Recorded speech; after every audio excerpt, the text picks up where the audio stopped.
Good afternoon.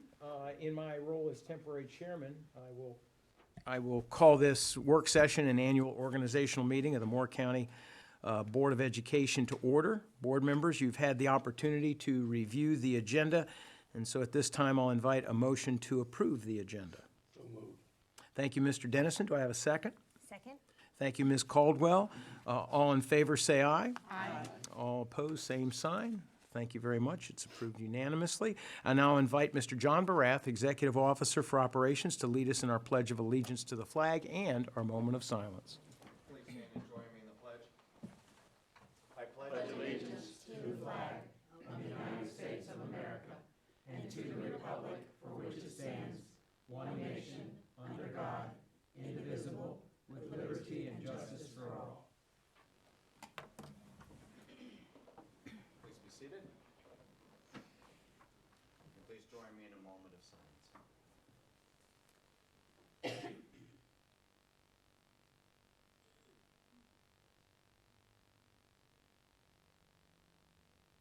Thank you. Thank you, John. I now call to order the organizational meeting of the Moore County Board of Education. We have a quorum present, and the purpose of this meeting is the election of board officers. The first order of business is the election of the chair. As a reminder, nominations do not require a second. So at this time, I will entertain nominations for the office of board chair. Dr. Grimacy, I nominate Libby Carter. Thank you. The nomination of Elizabeth Libby Carter is listed. We don't need a second. Are there any other nominations? Okay, hearing none, the nominations are closed. Is there a motion to accept the nomination of Libby Carter for chair by acclamation? So moved. Thank you, Mr. Dennison. Is there a second? Thank you, Mr. Weaver. A motion has been made and seconded to accept the nomination of Libby Carter for chair by acclamation. All in favor, please signify by saying aye. Aye. All opposed, same sign. Libby Carter is elected as chair. I will now pass the gavel to the chair for the election of the vice chair, Thank you. Congratulations. perhaps after an applause.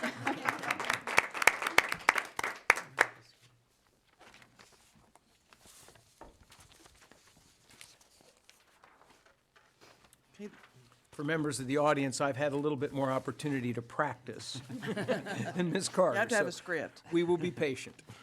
The next order of business is the election of vice chair. As a reminder, nominations do not require a second. Do I hear nominations for the office of vice chair? Madam Chair, I nominate Pam Thompson as vice chair. Are there other nominations? Hearing none, the nominations are closed. Is there a motion to accept the nomination of Pamela Thompson for vice chair by acclamation? So moved. Second. A motion has been made and seconded to accept the nomination of Pamela Thompson for vice chair by acclamation. All in favor? Aye. Opposed? Pamela Thompson is elected as vice chair. Shall we signify that? Yeah. By a round of applause. Now, who will advise her when she gets back in the country? It will be my honor to let Ms. Thompson know that she has been so honored. Oh, dear. I get a friend. So let's see.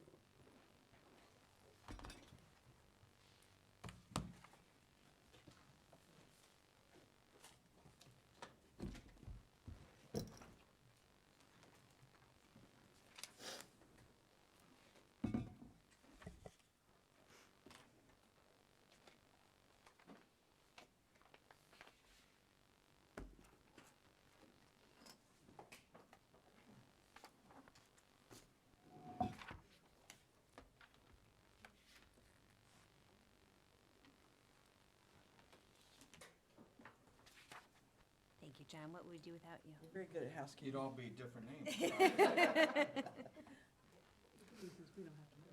Who are we going to be today?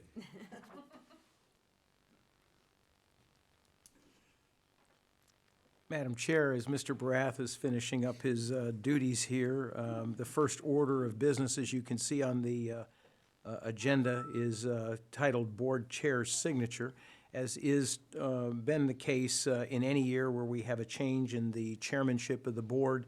It's important that the superintendent recommend that the board continue to use the current chair's signature until the new chair's signature can be processed for use, and I offer that at this time.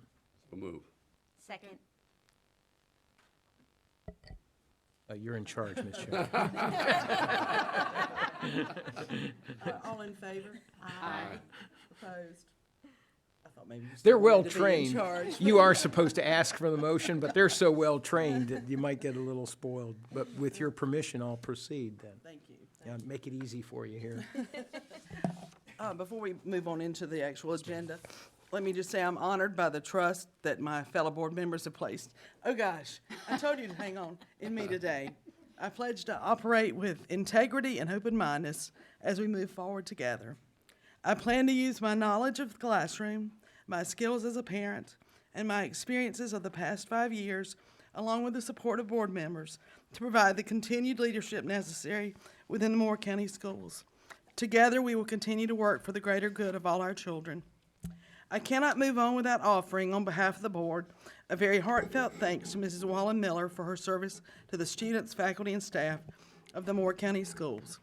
Mrs. Wallen Miller has set a high standard of leadership during the past 2 years, and I admire the strong and sincere conviction she has brought to this position. The past 2 years have not been easy, and yet Mrs. Wallen Miller has never wavered to do what is best for all concerned. While she and her family have endured unwarranted personal attacks, she has continued her diligent efforts to do what is right. In the process, she has organized and overwhelmingly pushed through a $103 million bond issue. She has sparked a successful campaign for a quarter-cent sales tax, and she has opened 1 new elementary school while breaking ground on 3 more, as well as a major high school addition. Her accomplishments are well documented and will not be forgotten. Thank you, Helena, for all you have done and for what you will continue to do.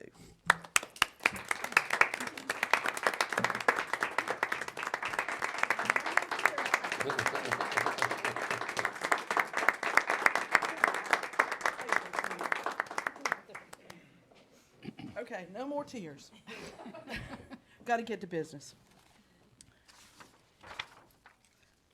Okay, let us move on into the pending action and discussion session of the agenda. Dr. Grimacy. Yeah, Madam Chairman, the clerk and I have worked to some extent with you and Mrs. Wallen Miller and with senior staff to look ahead, as we always do, to the next 18 months and offer this calendar of meetings through the summer of 2021. And just as a reminder, we do 18 months out so that next fall, as we approach December, we at least have a schedule for 6 months beyond that when we approve it. We can always adjust that later on. So it's the reason, for those that don't know, Mr. Weaver, that's the reason why we do 18 months at a time. The only tweaks that are required every year, other than the first Monday being the work session and the second Monday being the regular meeting, those usually occur around spring break and sometimes around Veterans Day and July 4th. And so with that, we have made those adjustments. When you look at this between now and next week, when you act on it, do look at April and July.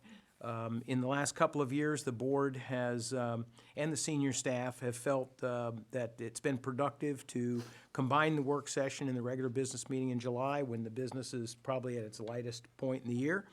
And then around spring break, as long as spring break is occurring that first full week of April, it seems to be most beneficial to conduct the work session on whatever Monday is in advance of spring break and then conduct the regular board meeting on the Monday immediately after spring break. So sometimes that might be the last Monday in March or the first Monday in April, and then accordingly you adjust the regular board meeting. Other than that, you should find a lot of consistency with what we've had in the past, and I'm happy Ms. Potter and I are, or Ms. Carter and Ms. Wallen Miller could be in a position to answer any questions you all have. I just had one on April 13th. It's Easter Monday, but school's still in session, right? Yes, ma'am. Okay. I believe so. Yeah. Yes. Yeah, the answer is yes. Other questions? I think we get Good Friday off, and then So the spring break is the week before. Okay, that's fine. This time. Other questions? Okay, we'll leave that with you. Moving on. Item B, in working with legal counsel, as you know, Tharrington Smith serves as legal counsel to the Moore County Board of Education. What you might not have known until you read this executive summary was that that work is done under a retainer agreement that's not been updated since January 1, 2012. So it's typical that such agreements be reviewed at least once every 5 years. And so we have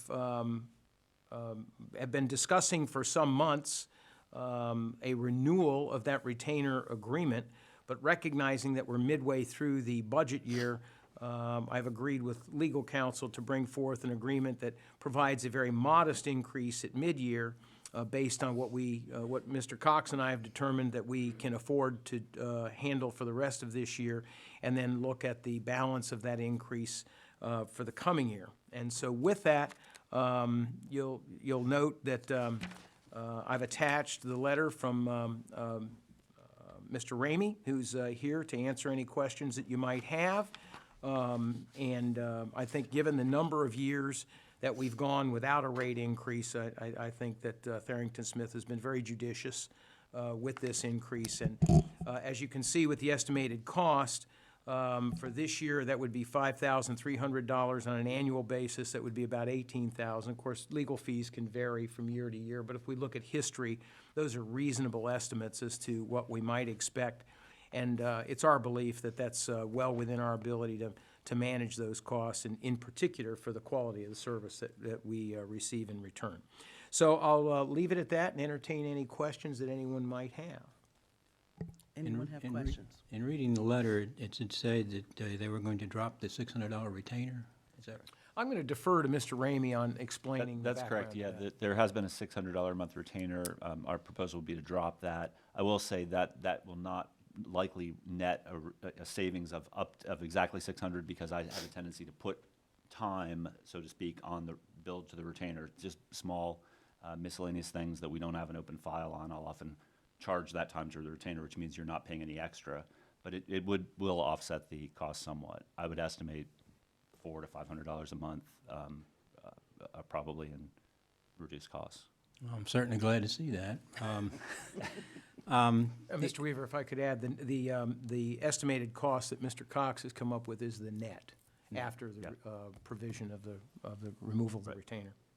Are the hourly rates the only expenses that we would receive?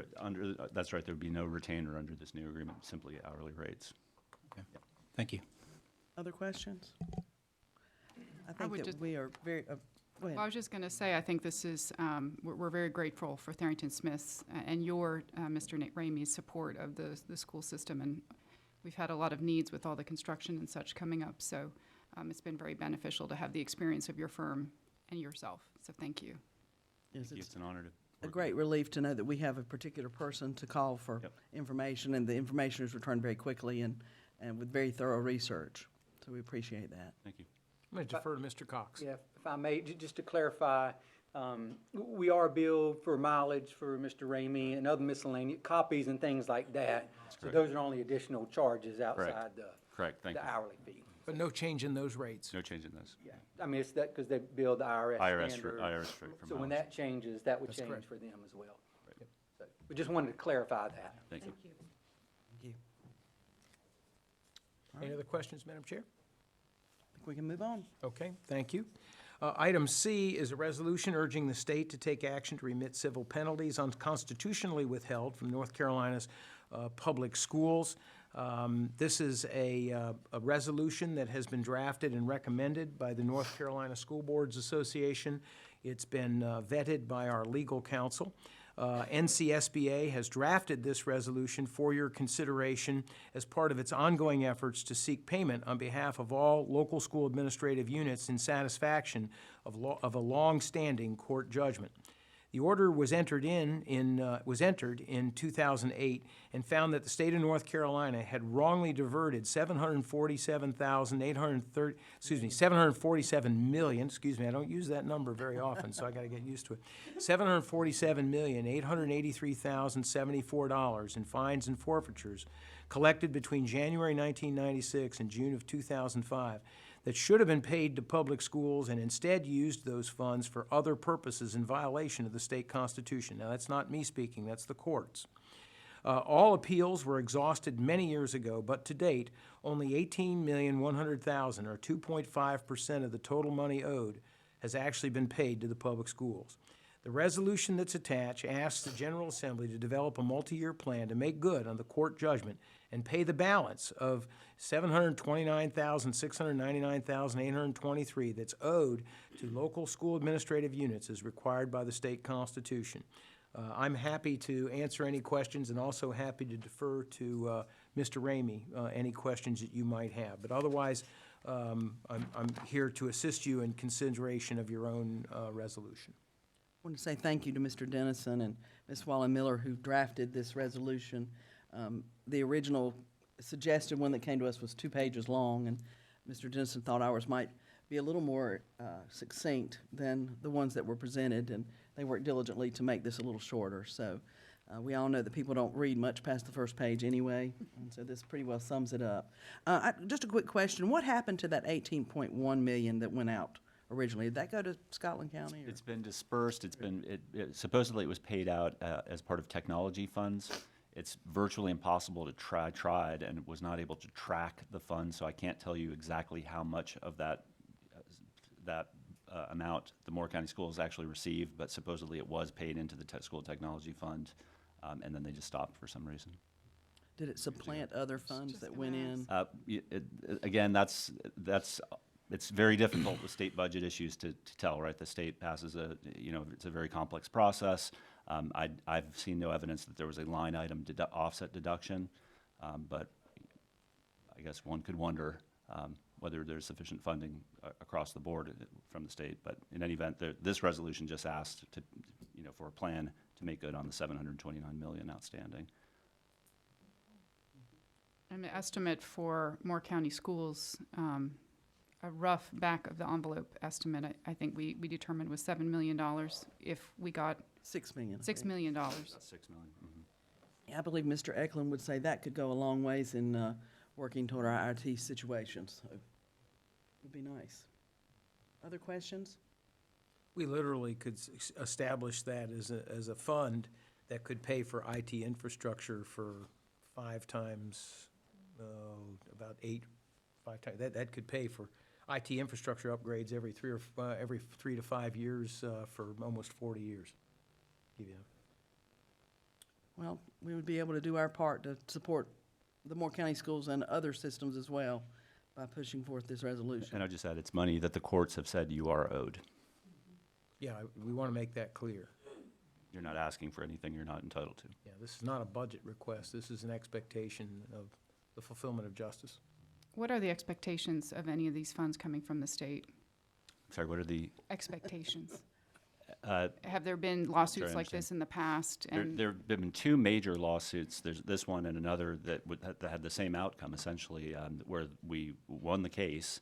Appeals have been exhausted, and the state has not yet paid on the judgment. That's the fines and forfeitures, improper equipment case I've talked to you about previously. Those are the only 2 I'm aware of, but they're the same status, which is the courts have said the money was unconstitutionally diverted from public schools, but that they cannot directly order the General Assembly to appropriate funds to pay the judgment because of separation of powers concerns. So it's the same status, and I think this resolution is the School Board Association's effort to apply some political pressure and increase awareness about these issues and let the General Assembly know that there's broad consensus among public school districts that they do feel they are entitled to the judgment the courts have said they're entitled to. Has everyone had a chance to read the resolution to see what we're requesting? Okay, Mr. Ramey, because you're good with punctuation. Mm-hmm. Do we need a period at the end of technology, the very last word? Or is it because the period is after 2019? I would include a period.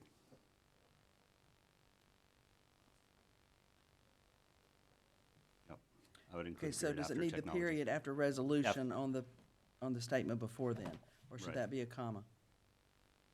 I'm sorry, where? The line right above it. I think in the version that I had worked on, it was punctuated differently. It was, and it was, I think, consistent with the common practice of this school district, which is to use semicolons all the way through. And then after the last whereas, to end with a semicolon, and then to close now therefore be it resolved, so that it reads as one long sentence with the final period at the end of technology. So the word now should be inserted before therefore. It's fine as it is. That's just I think that's the We can the do template that. We we've can used in the insert past. now, comma, Now, and then therefore, period at the end of technology. and a And if there's any semicolon. other editorial changes, we can make those between now and Okay. next week, yeah. It didn't match up with Student Congress. Yeah. And, Yep. kids do it right. Yep. I'd like to make one comment. If they decide to pay some of this, don't be surprised if it's part of our regular budget, since they can't be ordered to pay it. And if we get this, they may not get something else. They were talking about that when we went to our meeting in Greensboro. It's on, sorry. So, yeah, that was the consensus. Everyone was thinking that they were going to put it into the budget. We would hope that it wouldn't go into the budget to supplant other monies, but it would be nice to see some of it. One thing I could add on that point, Madam Chair, is that the state also has a constitutional obligation to, under the Leandro case, to provide sufficient funding for all public school districts to provide the opportunity for sound basic education. So while courts are very deferential under separation of powers concerns, and they won't dictate how much money is enough, and they won't directly order the General Assembly to appropriate funds for this judgment, there is a limiting principle there. You can't simply, there always has to be enough in the general budget to provide the opportunity for sound basic education. This is, in my view, supplemental and different. This is money owed for the for the failure to, follow the Constitution in the past. We agree with your way See of what happens. thinking. Other questions? All right, I think we can move on. Thank you, Madam Chair. At this time, I'll invite Mr. Brath to come forward to the table.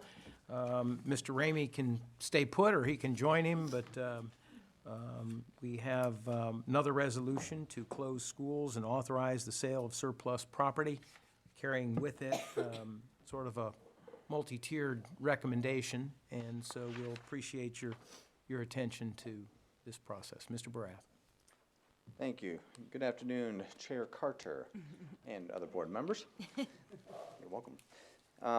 Today what we're bringing to you, as Dr. Grimsey introduced, is, again, this is a process that we just must go through for the disposal of properties of schools.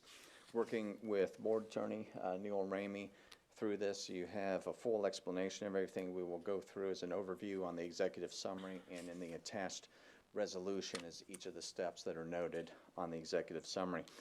And so to recap for public record, in light of the construction of all these projects for the new schools, and that we will be bringing primary and elementary schools together in one school, the current locations for Aberdeen Primary, Aberdeen Elementary, Southern Pines Primary, and Southern Pines Elementary schools will no longer be needed for public school purposes.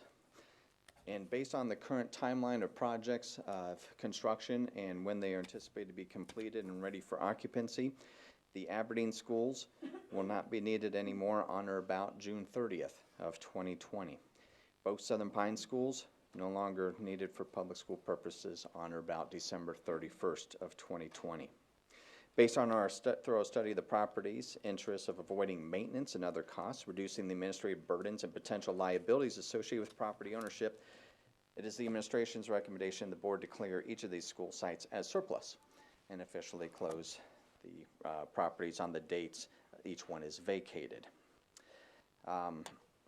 In consideration of all the opportunities for disposal of each surplus sale, and Neil will touch on that in a moment, it is recommended and noted that staff and that the board should continue to follow the two guiding principles noted here.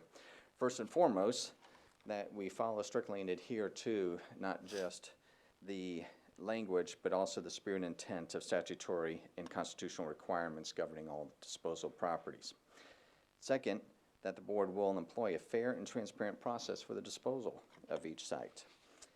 The Board of Education, the Board of Commissioners, and the public at large needs to be provided with the opportunity to understand and know that the board is acting with due diligence to preserve all scarce public resources and the needs of the students in the district by first obtaining a fair market value for each site and applying such proceeds of each sale to the school system's many pressing facility needs, which has been presented many times to the board.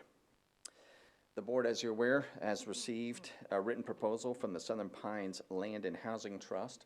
We will refer to them from hereforth known as the trust. They've requested the board engage in private negotiations with the trust on the Southern Pines primary site. There are requirements of the general statutes that must be fulfilled by the trust that would have them in a position to meet the guidelines and requirements to enter into such negotiations. The willingness and intent of the trust to accept the property under legal binding restrictions to promote the preservation or conservation of the property are some of the items were required. They've requested these negotiations then participate in a competitive process such that a period of private negotiations will provide it with time to solicit donations, raise funds for their studies, and otherwise plan for the acquisition of the site. I will now let Neil Ramey touch on the legal background topics of the issues. Thank you, John. Board members, I'll just quickly summarize the legal principles that will apply to the disposal of this. All of this will apply to all 4 sites. But as you'll see in particular, the third bullet here specifically addresses the land trust proposal. The first general rule that's going to apply anytime the board wishes to sell its real property, by which I mean real estate land, is that regardless of how you end up selling it or disposing of it, you must first offer it to the county commissioners for fair market value. That's an across-the-board statutory requirement for any real property. So none of these sites can be sold to anyone if the commissioners want them. If the commissioners want the land and are willing to pay a fair price for it, then they get what's called the right of first refusal. The second point is that there are 3 primary ways that you can sell real property to any outside person or entity, and that's through competitive processes. There's 3 types of competitive processes in the statute. Sealed bids, same process that you use for construction contracts and some other large contracts. The upset bid process and public auction.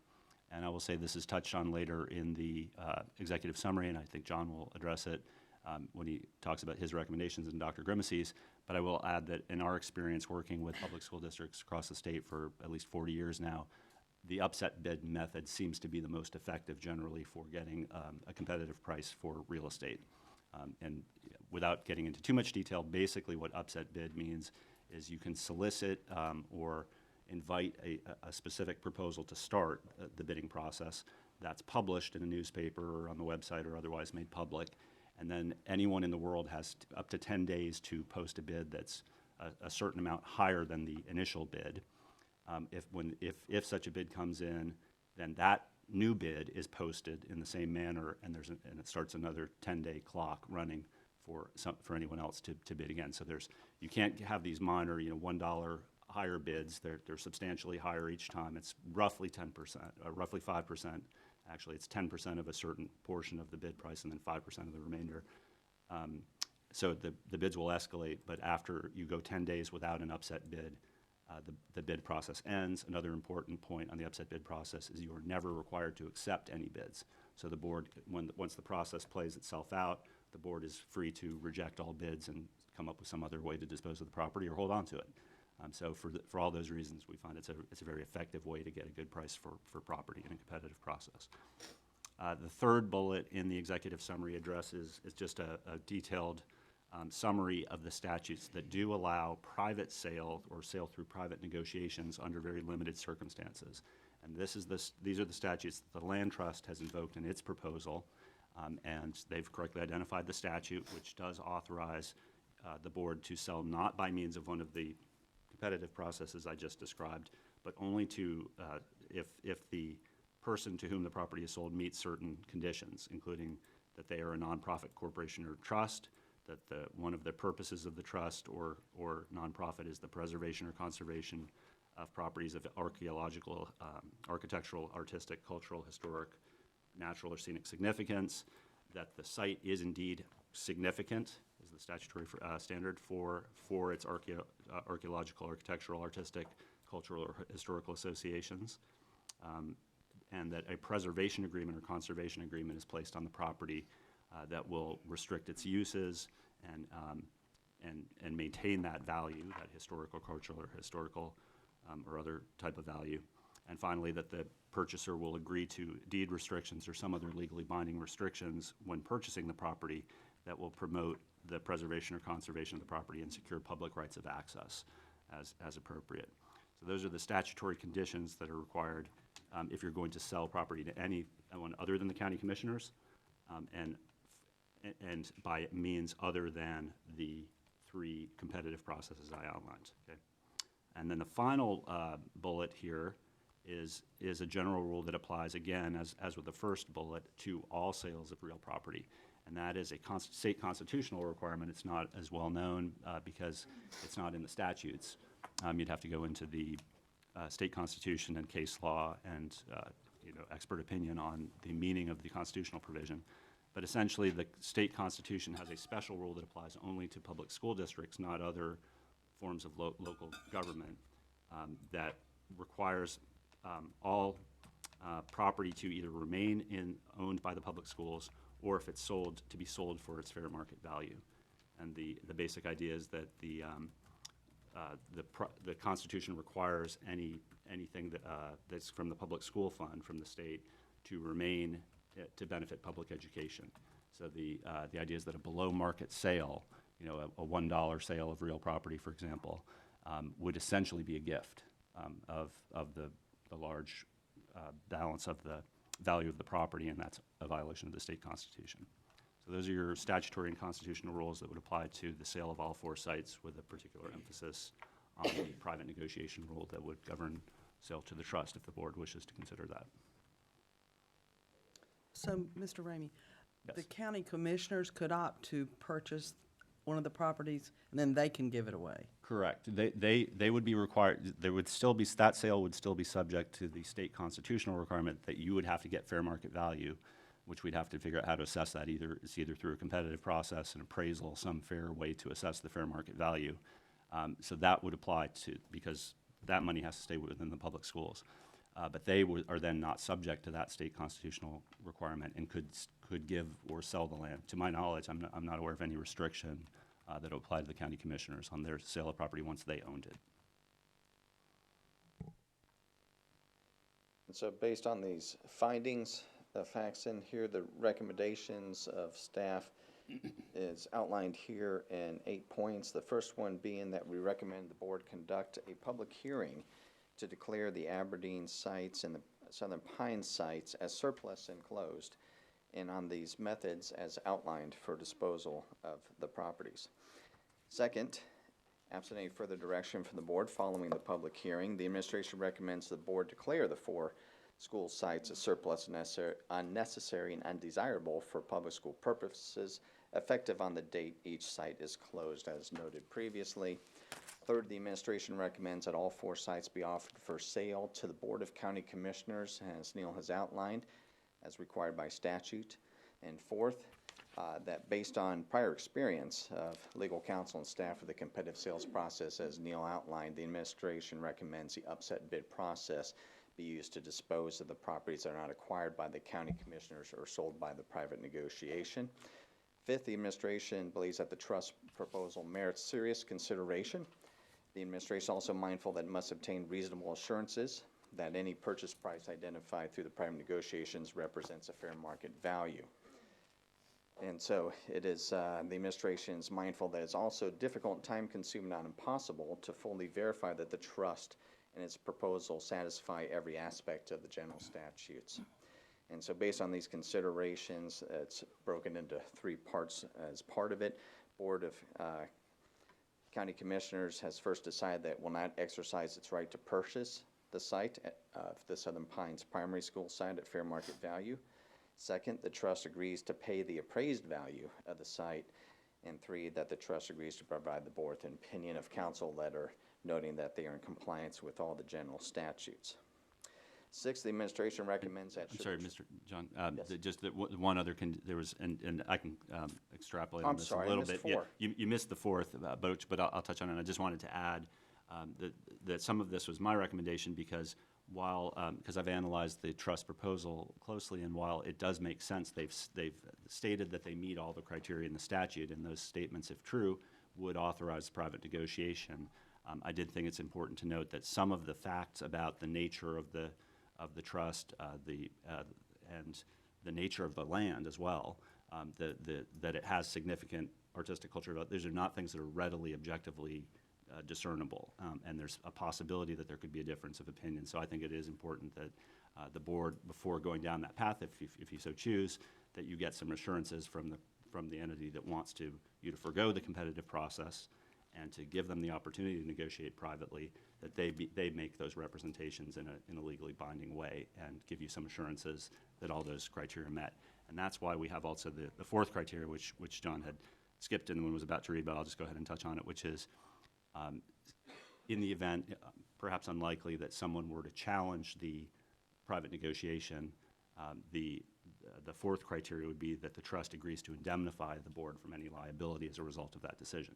In other words, saying you could, if you wished, just sell the property by competitive process, by upset bids, by sealed bids, and the trust could participate in that process, and that would be perfectly lawful. But if you want to give them the first opportunity to acquire the site through private negotiation, that you're saying if anyone were to challenge that legally and there were to be a judgment or settlement or something, that the trust would be responsible for that liability. That's the rationale for that fourth criterion. Thank you, Neil. And it's important to note the resolution spells all this out. Yes. John's presentation is not intended to be exhaustive, it's intended to be a summary of what is contained in the resolution and in the written executive summary, much more detailed presentation. Thank you, Neil. Number With 6, your John? permission. The sixth, the administration recommends that should the trust be unwilling or unable to purchase the Southern Pines Primary School for the appraised value by the June 1st, 2020 deadline, that if it so chooses, it be allowed to submit the initial offer for that property in an upset bid process. And seventh, that the administration recommends that the board enter into a contract with a certified North Carolina real estate appraiser for the purpose of preparing formal appraisals of all 4 properties. And eighth, to ensure the fair and orderly property disposal process, that the administration recommends the board enter into a contract with a licensed real estate agent to manage the upset process for all 4 properties should the Southern Pines primary site, the trust not be willing or unable to purchase the site through the private negotiations. Attached is a draft resolution, as Superintendent Grimsey indicated, outlines the findings, and the whereas statements and the recommendations are outlined in greater detail through the now therefores. And so Neil and I are available to respond to any questions that you may have about the process that's been laid out before you. I have a question. The communication with the county commissioners, what form does that take, and what form do they provide their feedback as to whether they want to purchase or not purchase the properties? Is it written letter or? And that's a good question, and we have gone through this process previously with Academy Heights property and when the board disposed of that.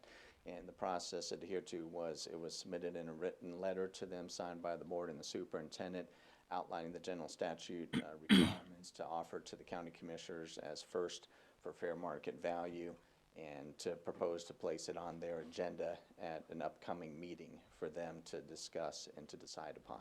And I trusted that would be done before we go to any other step to get a realtor or?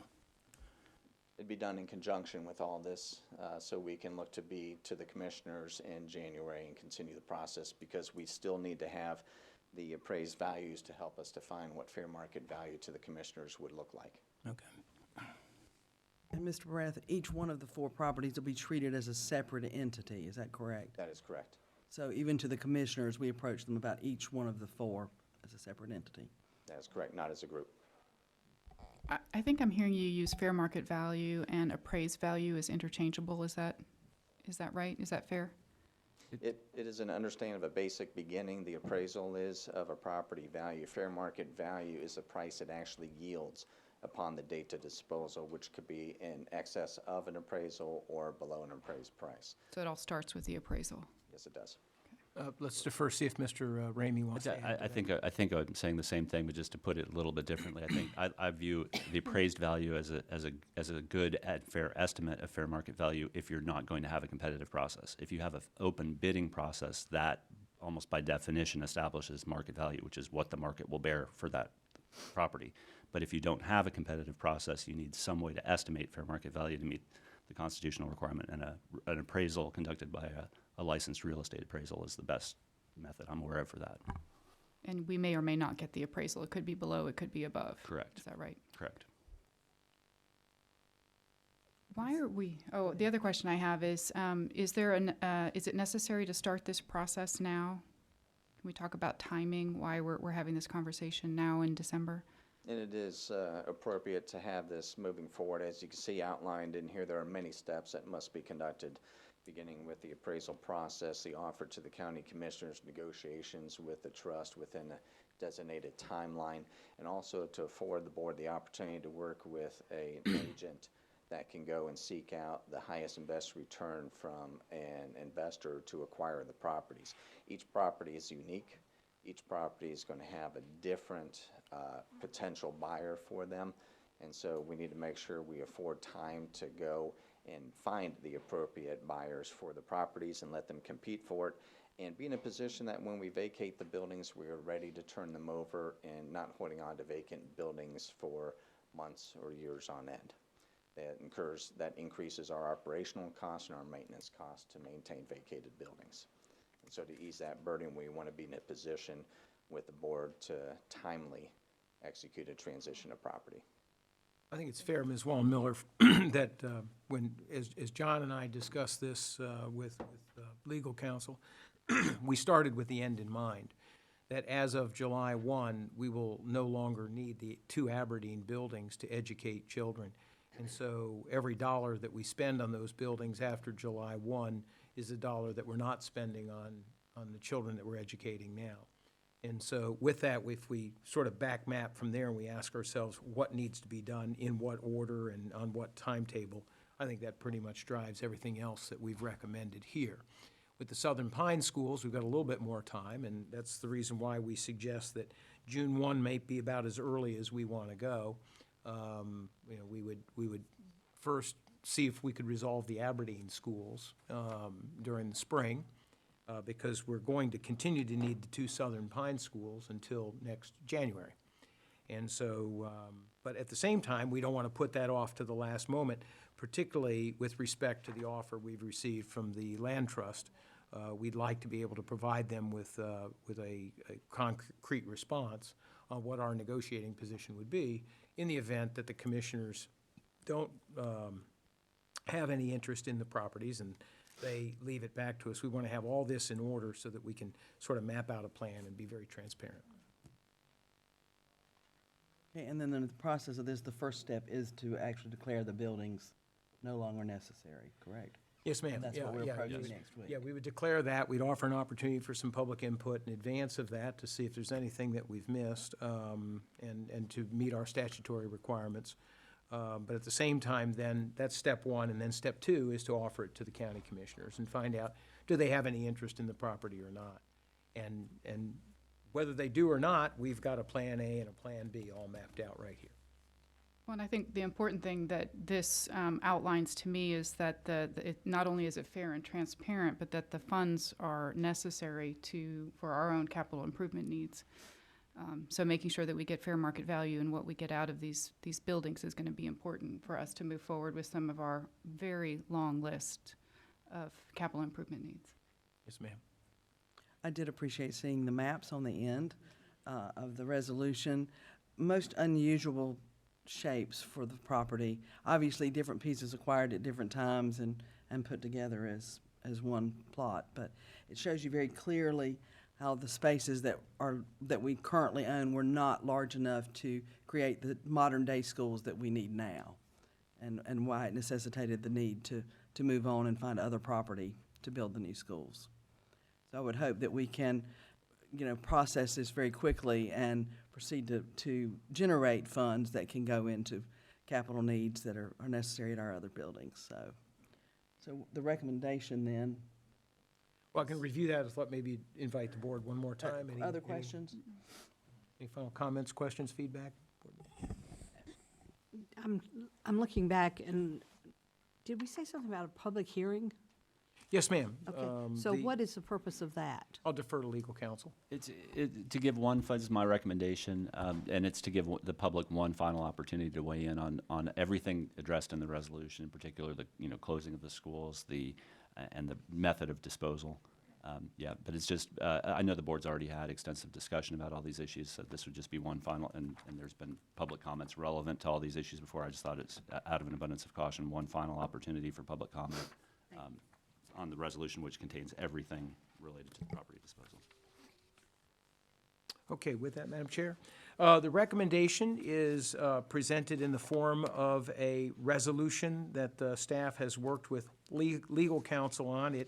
The resolution does detail the presentation that's just been offered by Mr. Barath and Mr. Ramey. Will afford you all and the public a little bit of time to reflect on that in the coming month. I won't read through the whole thing, because essentially it summarizes everything that's just been said, but make sure it captures, for the purpose of transparency, all aspects of the plan that's ahead. We're looking at, first and foremost, affording the public an opportunity to offer any final remarks on the disposal of these properties, to set forth the formal action of board action on disposal of the properties. Second, the intent of the board to offer to the county commissioners the right of first refusal. And depending upon the outcome of that, then, a plan going forward with some date references for what's ahead, an upset bid process, with the potential exception of negotiations with the land trust pending the requirements outlined in the resolution. And should those requirements be met, then the Southern Pines primary property may be an exception to the upset bid approach. If it's not, if it is, then if there are exceptions and we don't proceed with negotiations, then all 4 properties will be offered for upset bid processing in accordance with the dates that are established here. If there is a negotiation to be had, the land trust is now clear on what the board's the land trust could outline its negotiating position in its presentation that it made to you last month. This now outlines the board's negotiating position as we move forward. Everybody's real clear on where we stand. Your attachments include the maps as referenced by Ms. Carter. We also have included the complete narrative that was presented to you by the land trust last month. Actually, was it October or November? It was October. It was October. In October, excuse me. And so we have the complete copy of the land trust proposal, the maps, and the resolution. That's my recommendation. Did I leave anything out, council? No, I think that covers it. Public hearing for the 9th. Yeah, and that's all part of the disposal process. So the public hearing was, I said, an invitation to the public to participate and affording the board with any last thoughts, because truly, we've been talking about the disposal and closure of these buildings ever since I arrived as superintendent in 2014. And we conducted a bond referendum in which the voters made it very clear that they wanted us to consolidate these schools and build it. But nevertheless, to make sure that we go the extra mile in ensuring that we've done, crossed all our Ts and dotted our Is, we thought it would be prudent to afford that one last opportunity before you act on disposal of the properties. So the public hearing would be held immediately prior to next week's Can we just, business next week, session? we just build it into the agenda. Okay. Other questions or comments? Let's go. With your permission, Madam Chair? Yes, sir. Okay, we'll leave Mr. Barath in place, and we've got a couple of business items that we're confident he can dispatch with dispatch. I will do my best. Thank you, sir. On November 25th, just recently, we received bids through an informal bid process to install the data cabling and wiring systems at the new Aberdeen Elementary School. The board will recall we executed the same process for the McDeeds Elementary School as well. We received 2 bids, Interconnect products and services for $185,000, and A3 Communications for $171,360.80. Don't ask me why, I don't have an answer, for 80 cents. The apparent low and responsive bidder is A3 Communications. They have performed similar work at schools throughout the state. It is our recommendation to the superintendent that A3 Communications be awarded the work in the amount of $171,360.80. This work is again funded through the county construction, school construction bond, and the cost is within the approved budget. I'm here to respond to any questions you may have about Because it this. exceeds $50,000, we need board approval. Correct. Who, what company put it in the McDeeds Creek? Interconnect. Interconnect. The other bidder did. How does this bid for is the Aberdeen School, right? Yes, it is.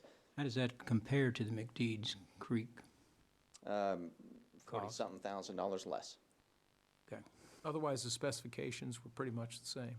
They were the same. We did make some adjustments between the schools on some of our data runs, and Aberdeen Elementary is a more tight plan than McDeeds because it's so linear, so it reduced the linear feet of cabling. Okay. It's good to see this because it means that building is nearing completion when this kind of thing is going in. And it would be my intention at our next meeting to recommend the board's approval of this, Madam Chair, and we're happy to entertain any other questions or move on. Okay, thank you. Mr. Barath, item 4F. I'll let Laura open the attached presentation.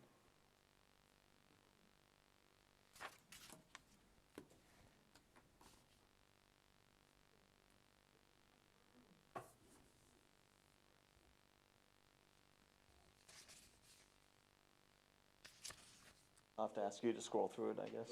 Okay, thank you. On November 21st also, bids were received through an informal process to remove the asbestos-containing materials at Pinehurst Elementary School in the gymnasium and the auditorium/classroom building. The board's been advised of this previously during the construction updates regarding the school projects. We received 3 bids for them. They're all identified in the summary, ranging from $157,800 up to $376,770. The apparent low and responsive bidder is Containment Control Incorporated. They have performed similar work for school systems throughout the state, and they've done work in the past here in Moore County Schools as well. So, an explanation of, I'll go up to the other one, please. That's okay.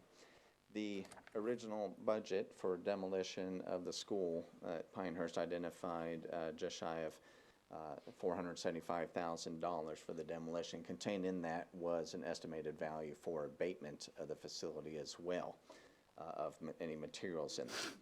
The supplemental abatement of these materials in the 2 buildings were omitted from the project bid and award, and that's why we had to go solicit this outside the project at this time. So the project, if you go to the next slide, you recall that previously when we talked about the infrastructure for technology and how we presented where we stood with the lottery funds, as well as the board's desire to create a freeze amount of identified lottery funding for the construction costs escalation that we have experienced. We are dealing with just over $1.7 million in current.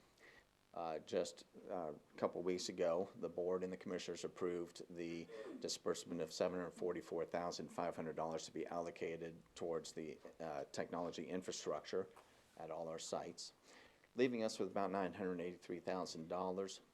This supplemental abatement of materials would bring that balance to $826,000. The difference from the amount that was previously authorized by the board is our frozen amount of $1.7 million would be $891,000 that would be considered now current frozen towards the application of the projects. Thank you. So again, as a reminder, this continues to be a strain against our capital needs that we have at the schools. We presented to the board and to the commissioners noting our most urgent capital needs at our schools. These are the ones that are in risk of failure and requiring immediate funding to address it. 8 items through there. The reassignment of the lottery funds to the IT infrastructure that we talked about last month will delay about $745,000 worth of the work on the list. Now, this additional allocation, $157,800 on lottery funds, will now delay about $902,000 worth of the projects on that list. And as the board is already well aware, North Carolina lottery proceeds tend to be in the neighborhood of the mid-800,000, so about $850,000 a year is dispersed from the lottery to Moore County schools. So that's a better part of the $902,000. We will continue, as discussed previously, bring updates as schools progress and near completions, reassess that amount that we are freezing on both lottery and on our own capital funds to see where we stand on that as exposure to risk on any of the costs. And so at this time, it is the recommendation of staff to the superintendent that the contract be awarded to Contract Containment Control Incorporated for $150,800 to be paid from the North Carolina Education Lottery Fund, and that said application be submitted to the county commissioners for approval. I'm here to respond to any questions you may have regarding this. Questions? So essentially, any new lottery funds that that come in will be set aside for, to help satisfy our frozen amount. I don't know how else to say it, but to help satisfy our construction needs. There's a current intent to maintain that hedge of the funds that are needed to complete the projects. Let me add if I could, Madam Chair, with your permission.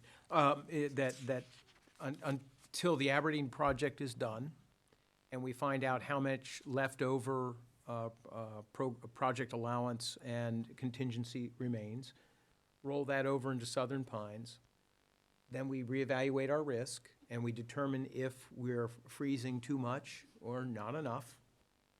Each project, we stop and assess and make new decisions.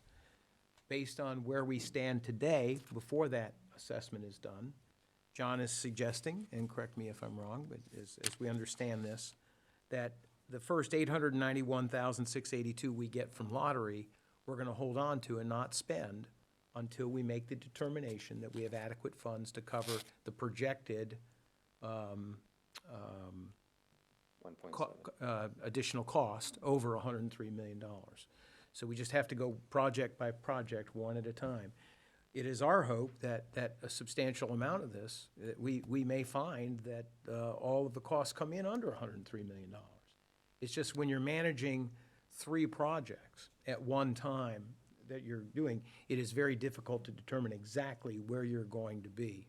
And unless you're sitting on a substantial fund balance where you can do a project and just kind of go from month to month and decide how much money you're going to take from your fund balance or not, we don't have that. So we're in a position where we have a finite amount of money, and so we have to manage the estimated revenues that are coming in such a way that we show the public what amounts to be a fund balance of anticipated revenues coming from the state. I don't know if we've explained it that way before, but that's how this works. And so we're not asking anyone for any more money. We are just being very responsible in managing what we have and what's coming in to address what might be a cost overrun based on inflation and based on, right now, 2 expensive factors. One was the site development at Southern Pines Elementary School, ended up being more expensive than what we had anticipated. Even though we anticipated more money, we didn't ask for enough. But it's reasonable, once you look at what we've done there, just why it's expensive as it was. And then this, the additional asbestos that we have found as we prepare for demolition of Pinehurst Elementary School. All reasonable cost projections that we did not estimate high enough on, okay? So these are not, it's not like, we're adding costs and spending more money. These are costs that most reasonable engineers would tell you that, sometimes you just don't get it right. In the end, we may find that we may still come in at or just above 103 million, but that would be irresponsible for us not to budget accordingly. Is that? Yep, that makes sense. offer some perspective.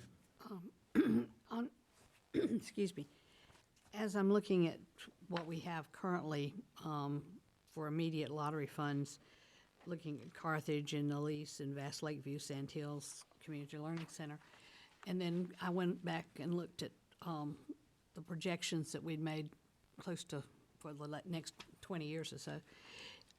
It looks like the older buildings, are we planning as such for these as well as the older ones to have their HVAC systems looked at in different areas there also over the next 5 years or so? Absolutely. That overall plan that we presented to the board back in January has not altered much. Okay. Except that these 8 items rose as critical. Right. We had said before, we were planning this on a finite expenditure per year, which we did not achieve. And so we weren't able to get on pace with all the needs at the schools. And so what has happened since then is systems that we said we believe they can sustain a little longer have proven not to be able to. And that's why they're identified here as our most critical needs. And so, again, looking at the older buildings that we have, what I'm looking at is what we faced with the Aberdeen schools and not taking care of them as we should have to help them last a little bit longer. That I'm concerned that we, that as we're looking at budgets, that we look at the needs, especially for our older schools, to keep that as a priority for our commissioners to be aware of this, because I'm not seeing where we can ask for another $103 million for new schools again anytime in the next 5 years or so. People are kind of spent out a little bit, but to keep the priorities there. I also have another question on Sand Hills Farm Life. Why are we only looking at replacing half of the heat pumps? That's for a purposeful schedule replacement, Okay. so we do not end up with a failure of all of them at one time. Okay, that's what I thought. Our but- solutions we're trying to build into that they're sustainable repair and replacement. Okay. And do we currently have a fire alarm system at Carthage Elementary? There is currently one there, but it is in need of replacement. Are there others that are in need of replacement? I didn't see that. As a Off the top of my priority. head, I cannot recall from Okay, that list. okay. I was just curious because, that's such a necessary safety item that I'm concerned especially for older schools. Thank you. Yeah, just to remind, Dr. Wells-Brown, thank you for asking the question. To remind the board, you have a $72 million plan, which is not allowing for inflation. That was $72 million as of about 3 or 4 years ago. And everything on this list is from that plan with the exception of the Elise Correct. air handler system. Am I correct? Is it? Right, the Elise project was not previously identified. Yeah, but we identified it last month and explained that. This list is only significant in that it offers a package of our most critical needs, the ones that we feel as though we have the highest risk of failure, meaning that on any given morning, children could come to school in a cold building. Yeah. And then we would perhaps be days to weeks away from a solution. And so, and it just so happens that the amount of money, the value of this package is equivalent to the amount of money that we've frozen. So these projects would be among the first that would get done if we did not have to hold that money back and waiting until we get the new schools built and make sure that we offer that. There's no other revenue source, so this is our only recourse. Well, I hope we keep this on the forefront. We have, we're not only forefront, for you all, it's at these meetings, we lose sleep over this. Yeah, This is a dreadful situation, but we are managing it as responsibly as we can. And again, as you said, I don't want someone coming into the school that, one day we have heat and the next day we don't, or, with cold weather coming, or have air conditioning one week and not have it the next week when it gets warmer. All of these systems are so important to maintain, and I appreciate the fact that we're trying to kind of consolidate them into small groups as we work toward getting this year this part, next year this part, and moving forward like that. But I want to make sure that we keep it within on the forefront for the commissioners and the public to understand that you're working very hard to do this and get it so that we are responsible stewards of the buildings, but we can't do it without their help Thank you. and their support. Is there a specific time frame for disbursement of lottery funds? Lottery funds are generally issued quarterly from the public school lottery fund into school planning to be distributed to all school districts.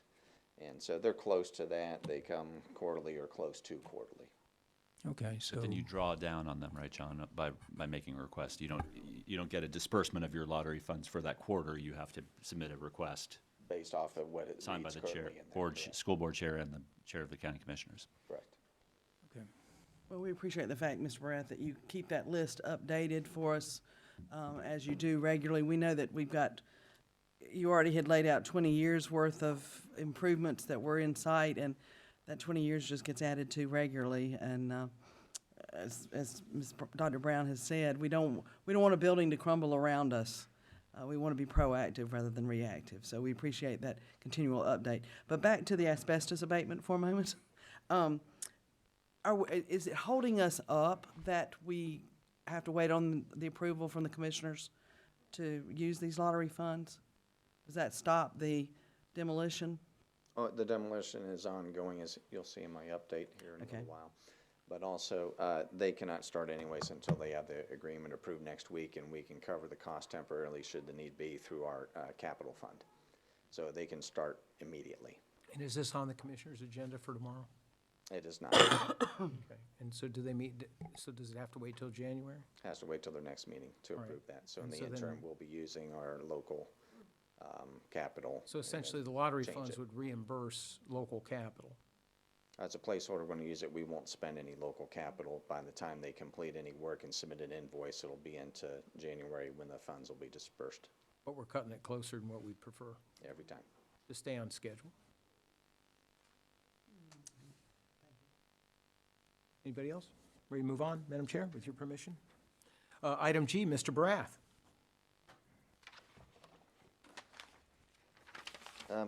Mr. Dennison will recall this, hopefully this is something that every couple of years comes up. At Pinecrest High School, there's a small parcel of property that the board leases for the installation of a telecommunication tower. It is out for orientation by the football stadium between the road and the concession building. You'll notice a small little area with the fence around it, some electronic devices, and the tall tower coming out of it. And so back in 2014, the school board at that time approved a third amendment to the resolution for the lease agreement that extended it through October 31st of 2023. And it had an option to extend it for an additional 5 years. The current annual lease is $26,784 and will increase in those 5 years beginning of November 1st, 2023 to $32,141 a year. The maximum lease term for real property is 10 years. So every 5 years, the school board considers an extension of another 5 years to their current lease. This location does not create a barrier to the property for the implementation master facility plan or operations of the school site. Attached to this, you have the fourth proposed resolution authorizing the lease of property as well as the Fourth Amendment in there. And is our recommendation to the superintendent that the board approve the extension of lease for an additional 5 years, increasing the amount as noted beginning November 1st of 2023, at which point it would conclude on October 31st, 2028. I'm here to respond to any questions you may have. Do I understand that there's a $7,500 signing bonus? That is what we're anticipating from them. Their legal counsel has not given me their final say on that. At this point, I'm waiting for their call back. I did not get it during the Thanksgiving week, last week, from them, and have been reaching out to them since. Have we gotten signing bonuses in the past? We did in the past. Amendment 3 came with a signing bonus of $5,000. Are those funds targeted for anything specific? The the funds we get for the lease of this property? They do go into funds, and I would have to have Andrew respond Yeah, to Defer to Mr. Cox on which that, they please. go to. Mr. Cox would have to Yeah, if you discuss that. could, yeah, Mr. Cox. Currently, the funds are used, a portion of the funds are, well, the funds are used for a portion of to cover our workers' compensation insurance premium. Okay. Are there other campuses where we have cellular towers? No, this is the only one. Did we consider marketing to have some other cellular towers? You know, there's always a little excess corner somewhere that we might be able to put one or two. Such as Westmore? That would be good. Could we perhaps finish building our buildings? Yes. Well, we just have a little income on this one. Get some money coming in instead of going out. That's right. Other questions? Mr. Burrell? I assume, are there penalties ingrained in the agreements for either the leasee or the leaser to break the lease? There are restrictions, and everything is outlined in the original agreement. I did not include on this. The original agreement was, I'm gonna say 1996, I think it was. So But there everything would be- references back to an original agreement from then, which contained all the language for those Okay. such incidents. Because I didn't see anything in this, No, because it'd all Document. be contained in the original It's an agreement. amendment to a master agreement. You think so? It says on the amendment Okay. that agreement commenced October 23rd, 1996. 96, yeah. Any other questions? Thank you, Mr. Burrell. Thank you. Would anyone like a 5-minute break before we move on to the next item? Since That would it might work. require more discussion. Okay. All right, let's do 5-minute break. Come back at quarter till, or?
The meeting back to order, please. We'll move on to item number H. Dr. Thank you, Madam Grimison. Chairman. During the late winter and early and spring of 2019, as you know, the Board of Education and its staff conducted a process by which to gain community input on possible renaming of Aberdeen, Southern Pines, and Pinehurst elementary schools, given that each school facility would be replaced. Meetings with community leaders were conducted in each of the 3 jurisdictions during February and March. Formal online community input related to alternative names for Aberdeen and Pinehurst, the Aberdeen and Pinehurst schools, was received through the school district website from March 12th to March 22nd. There was support for alternative names among the 277 online responses to the Aberdeen question and 188 responses to the Pinehurst question. However, there also was substantial support to maintain the current names, Aberdeen Elementary School and Pinehurst Elementary School. The split nature of the responses was consistent with the feedback received by board members and staff when they met with the Southern Pines community, with Southern Pines community leaders in February. By late March, it became clear that the school naming process would require more time and attention than the board had anticipated. As a result, the school board took action during a called meeting on March 29th to postpone further consideration of the school naming process. After months of discussion with board members and staff members, parents, and other community members, as well as personal reflection on the matter, I have concluded that the best interest of the school district and the community would be served by maintaining the current names of the new schools. Moreover, given the need to verify the name of the new Aberdeen school with the North Carolina Department of Public Instruction in early 2020, I have further concluded that the time to resolve this issue is at hand. Every now and then, the superintendent just has to look at a situation and make a recommendation just to kind of get things going. But I feel pretty good about this for the reasons that I've outlined, but happy to answer any questions or engage in any discussion, receive any feedback. Well, maintaining town names for schools has, in my opinion, historical meaning for the thousands of students that went and graduated from those schools. It also provides easy recognition of the general area that these schools are located for citizens and for visitors coming into Moore County. And it's my belief that the towns take pride in having these schools named after their towns. So I think it's a good move. I reached my conclusion months ago, And what was that, Mr. Dennison? to do what we're doing. So you like the idea? I've liked it for months. All right.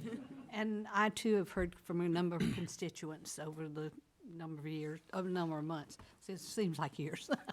And I think they'll be most pleased with this decision and this recommendation. Like, as you stated, Mr. Weaver, the community name is important to a number of people. So, thank you.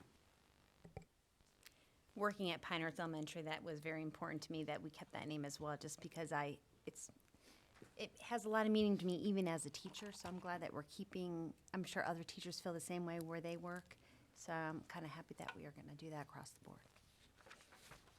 I will say, as we went through the redistricting process, we heard a lot from people, and I've heard from people even before then, that they believed that they went to a certain school just because of their address. So we had a lot of folks that felt that, I should be going to a Southern Pines school, but my address is Pinehurst or vice versa. And so there's a lot of confusion there. So I think initially, when we were thinking about it, I thought that this would be a way to make it so that the school name didn't have anything to do with the school or their zip code, because there was a lot of confusion about zip codes and addresses and how that reflected on what school students should or should not go to. I agree with the rest of you, though, over time, especially this year, in talking to a lot of our long-term residents and really thinking about how important it is for both current and future students to have an understanding of our county's long history with public education, and really the pride that our former students have with their memories of the schools that they went to. I think there is rationale to think of it from that standpoint too, that keeping the names keeps that pride, it keeps ownership in some way of the towns and thinking about their schools, and all those residents who have graduated from there just have a lot of really positive experiences, and even our current students do too. So I could see us going both ways, but I do think that this is the right way to go. So I would agree with your recommendation, Dr. Grimsey, and thank you for bringing it forward for our consideration. I'll have to add that in memory of Bruce Cunningham, he was all for a rebranding opportunity at the schools. He bounced names off all of us over and over again. Southern Pines could be the new Shaw's Ridge, the new Morganton Park, the new Morganton Ridge, the new Southern Ridge, he was continually coming up with names. Aberdeen became Aberdeen Crossing, Blues Crossing. He came up with those regularly. Now, I never heard him come up with one for Pinehurst, and I think the fact that we follow the precedent of not naming schools after living or deceased people, real people, that hindered his coming up with names. So he never suggested any for the Pinehurst campus. Although I did hear Village Elementary tossed out occasionally, or Community Elementary School. There were options available there as well. So, those names could still be considered. I think that we maybe need to note that next week during public comment, if someone has a very strong feeling for or against renaming the school or continuing with the same name, they would have that opportunity to speak one more time before we move on with the final naming. I know that Mr. Barath is eager. I know that Dante Poole is definitely eager down in Aberdeen to find out what school they'll be moving into in a very short space of time. It is an opportunity, though, as Southern Pines and Aberdeen are blending two campuses together into one, for them to think of new school colors or new school mascots or changes to themes or mottos or whatever they might have. And I know that both Ms. Wagner and Mr. Poole have been working diligently with their faculties as they work toward merging to look at their various options. So hopefully they are very open-minded at these schools that are merging. Pinehurst, on the other hand, doesn't have to worry about that, since they are simply a school that moved off-site and will be moving back on. So they don't have to worry about bonding. I think they're bonding very well over at Rassy Wicker Park. So other questions or comments about the names or proceeding? I do appreciate the board's feedback. Thank you. Madam Chair, with your permission, I'll invite Dr. Locklear to come forward for item I. I should say Dr. Locklear and his friend, Ms. Fall. Indeed.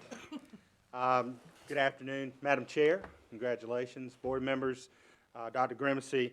As the board may recall, last month, the team and I and low-performing school principals came and presented their plans of improvement, as well as we went into some more detail around the district's plan of improvement for our low-performing schools. This is required per state board policy, state law, that those are presented to you, and then there's some time that the public has the opportunity, and the staff and community of those school communities, to comment on those plans and get feedback on those plans. You endorsed us doing that last month, and then we're now bringing back to you those plans unaltered. We had one comment on our portals, which was positive about the Robbins Elementary School and the work that's being done there. But we're bringing those plans back for your consideration and approval, and for us to submit to the state board per state law. So Kate and I are open to any questions that you may have. I would like to see some type of feedback brought to the board as we go through the year, and so that, we can kind of keep abreast of what progress we're making. I'm not quite sure what format that should take, but it's important for us to improve the performance of our schools, and I think it's our responsibility to make sure that we're moving forward. So, Sir, and if you can come up with some way to provide us feedback on a regular, on some type of regular basis, maybe not every month, but well, we certainly plan to do that through the board's monthly update. Yeah. And this past month, we provided some more detail in the Southern Middle's tiered support plan, and we'll continue to prioritize that way. And if the board would like us to, we can always come back to a work session and present some more detail there as well. Okay. Yes, sir. The school board monthly update would be the most appropriate platform to do that with some degree of regularity. We could rotate the schools through. This would definitely be a point of focus for, I think you're very good request, and it definitely needs to be a point of focus. We keep the board informed of our school's progress and our district's progress of supporting them. I think commendations are in order to our principals at these schools as well as the faculty there. We're asking them to step it up even more, and we already know that the majority of them are contributing way more than, maybe has to be done at a less difficult school. Obviously, for some of them, it's stepping outside their comfort zone and doing things in a different way, but we know they're into it. Yes, ma'am. Well, and I just want to reiterate what we said last time, too. I really enjoyed talking to the principals last month, hearing from them directly, and I think that was a good approach to learn a little bit more personally about what was happening at the school and what they identified as what their needs were and how they wanted to focus their school improvement plan. I did notice the comment here about a full-time instructional coach. Do Robbins Elementary and Elise Middle have access to instructional coaches on a more regular basis? Robbins Elementary has a full-time instructional coach. Okay. Elise has a half-time instructional coach. Southern Middle has 1.5 instructional coaches, 1.5. Okay. So this commenter just maybe was not aware. Maybe not. Okay. But we do have instructional coaches full-time at Robbins Elementary School. And Aberdeen also? Aberdeen has full-time.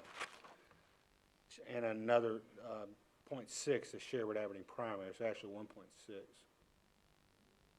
And that allocation is driven particularly by the number. It's driven by the number of students in the school. But we're continuing to look at that and how we do that and how we might do that in the future based more on need than the actual number of students. But we're continuing to look at that as we move forward. Any other questions, board members? Feedback? Very good. Thank you. Thank you. Madam Chair, with your permission, let's see, on this one, we've got Dr. Seth Powers.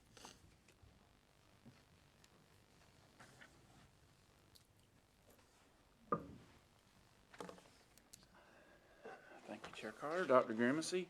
I'm bringing information today related to the community response to the proposed naming of the Southern Pines Elementary School Media Center at the new Southern Pines Elementary.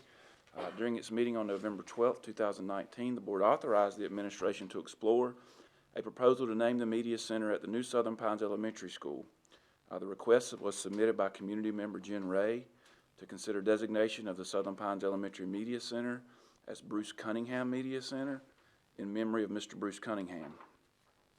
An online survey on the Southern Pines Elementary and Southern Pines Primary homepages was made available from November 13th through 19th to students, parents, staff members, and any other interested citizens.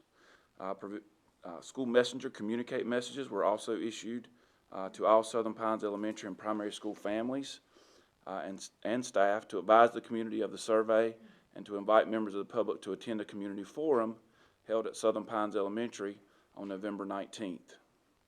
The survey outcomes indicate a desire to move forward with a proposal. Of the 30 people who provided a response to the online survey, 100% indicated their support.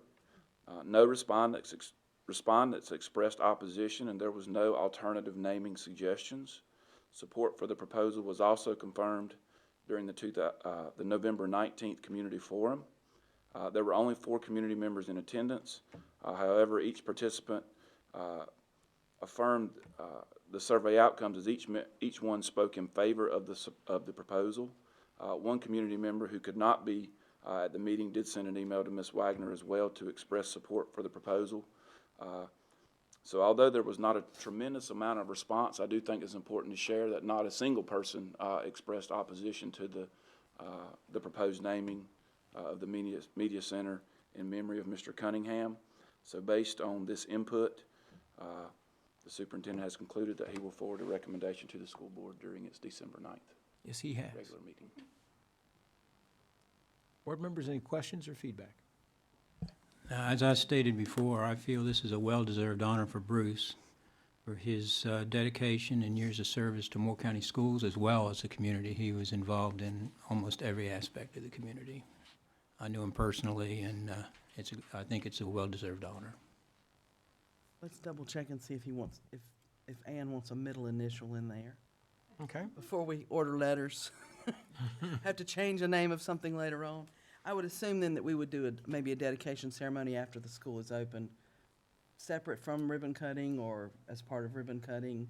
Well, first of something all, like that. staff needs to know if the board's going to approve it. Well, right, but, you know. Then we'll get on with and we'll, Madam Chair, we'll let you work with Ms. Peterson, and maybe you all can work with Ms. Wagner and let us know how you want to do that. We hadn't thought about the details of how to do that. There's a lot of different ways to do it, and that sounds as good as any. We'll have a big audience there the day we cut the ribbon, so we could do both in the same day and recognize that. But whatever Ms. Wagner and Ms. Peterson and the chair thinks is appropriate, we'll be open to that. Thank you. Thank you. Of course, that won't happen until after next December, so, That's right. Got a way to go. yeah, thank you. And staff, forgive us for missing this, but we're getting you also your steps in today. We could have ordered that a little bit differently. So Dr. Locklear and his friend Ms. Fall are back. Working And off this the time turkey we're dressing. talking about compliance with the state's class size reduction requirement and the annual report. Dr. Locklear. Yes, sir. This has become somewhat routine for us. This is, I believe, the fourth time we've brought this to the board for your endorsement of the superintendent's certification of, that we are in compliance with the K-3 class size law. I'll ask Kate just to hit some highlights of this process, what the requirements are, and what we're asking the board to endorse. Kate? So the law requires that the superintendent biannually sign and submit an affidavit attesting that our class sizes are within the limits as outlined in the executive summary. The Planning, Accountability, and Research Department created a process for monitoring this. This includes daily monitoring within the, by the school data manager. So as soon as they get close to reading those thresholds, they're in direct communication with myself and Mr. Locklear, Dr. Locklear, sorry. We also check it every 20 days as a part of our regular cycle. Every 20 days, we'll do a master pull from Power School in order to make sure that we are in compliance and that there's not something that we're missing. At that time, we check what our class size average is by grade level. We check it with all classes and just with ELA, which is what the state utilizes. The state utilizes the ELA courses only to determine this. We also verify that by each school. So we do that check every 40 days. At our day 40, which is the most recent one, before the executive summary, was our class size average for all K-3 class sizes across the district is 17.41. In our ELA classes, that's 16.65. However, I do think it's extremely important to note that in K-2 classes, we don't identify self-contained students. And so they're in that mix, are students that you would traditionally see in a 1-to-1 or 1-to-2, 1-to-3 setting. But because of how we do the course codes in K-2 and not identifying students as self-contained, those are pulling down the average. So that, while it looks low, is not necessarily an accurate reflection of what's truly happening in the classroom because those 1-to-1 classes are pulling down that average. That is something that we have made very clear to the Department of Public Instruction as well, and that's something that they've taken into consideration as they've done that. The North Carolina Department of Public Instruction has changed for the third time how they are pulling this data. This time they did it as a separate pull out of Power School and then submitted it to us through a secure shell. What we then did is looked at that data to compare. We cannot do an apples-to-apples comparison because we did not know what date they pulled the data from. I can tell you that by their standards, our numbers look a little different than theirs, but very, very similar, closer than it has been in the last 4 times that we've done this. Both by their standards and by our own standards, we are in compliance with Moore County. Moore County is in compliance with the K-3 law, and we fully support and endorse any affidavits that need to be signed at this point. And as always, I just like to commend Ms. Fall and her team, the work that they do, working with our principals to have a very thorough process to ensure our compliance. And so we're open to any questions the board may have.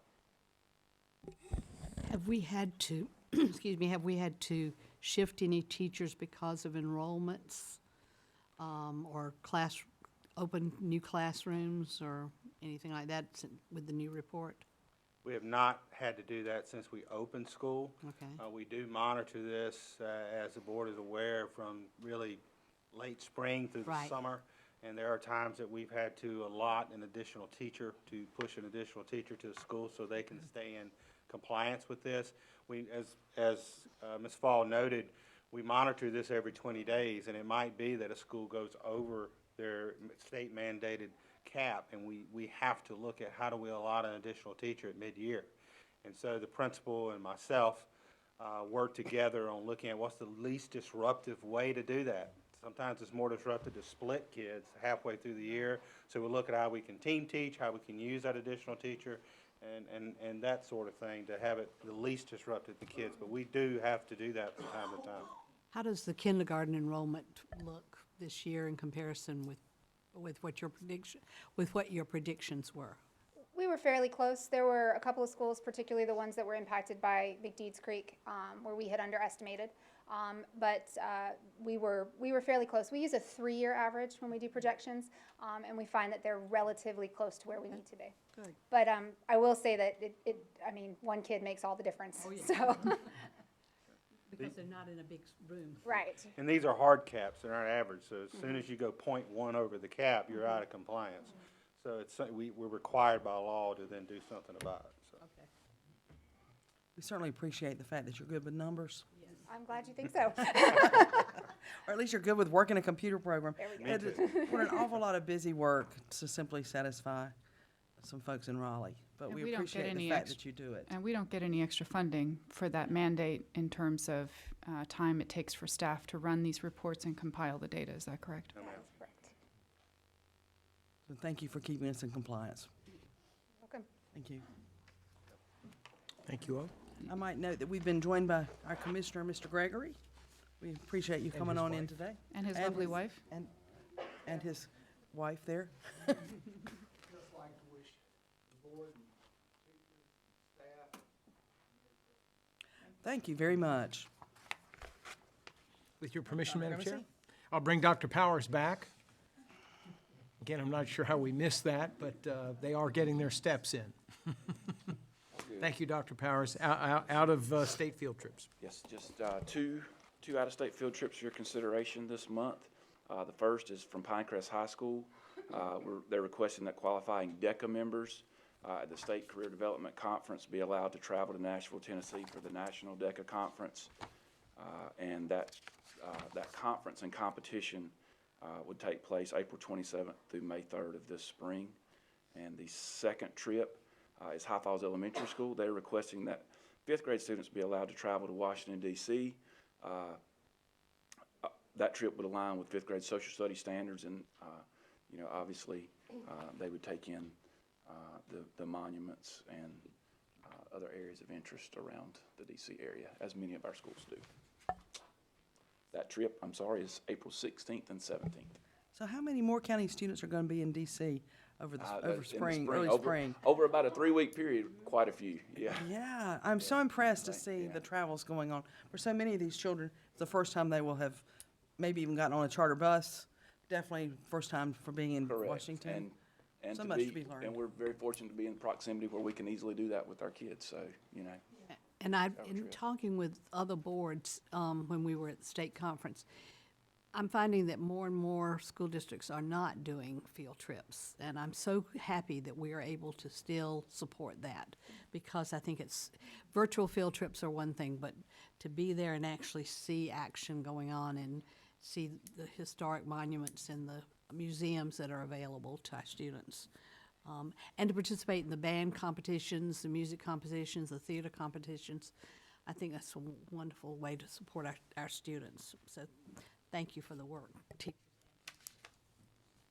Other questions, comments? Yeah, just the trip in itself is a learning experience, no matter what they see. absolutely. Thank you, Dr. Powers. Thank you. Madam Chairman, it's now time for us to consider the board's agenda for its regular meeting on December 9th. If you would, open up the agenda that's been proposed for next week. I will note that, given the feedback that we received from you this evening, I would recommend that if you look on the second page, item 5 is public address to the board. I would recommend that we would insert there the public hearing regarding the disposal of school property and closure of school properties. Public hearing in advance of public address to the board, so those that want to comment on that one topic would comment first, and then if there's other comments about other topics, they would do that second. That'd be my recommendation. And then otherwise, we just need to hear from the board. Among the pending action items that were presented this evening, what are those that the board would prefer to put under consent, and which ones do you prefer to consider under board action? Okay, this is my first time walking through this, so what do you think?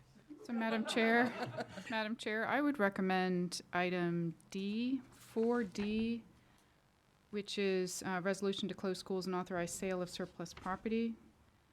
Item H, validation of names of new schools. And item J, community response to proposed name of the new Southern Pines Elementary School Media Center as the three that we pull out for board action. That has been our practice for that last I one. And I agree. think the other two are meaty enough to deserve to be pulled out. Agreed? Ms. Potter, did you get those three? D, H, J. Does everybody else agree? Yeah, Yes. that's what I had. That's what I had. If you give me just a minute, Madam Chair, there's a lot of stuff here.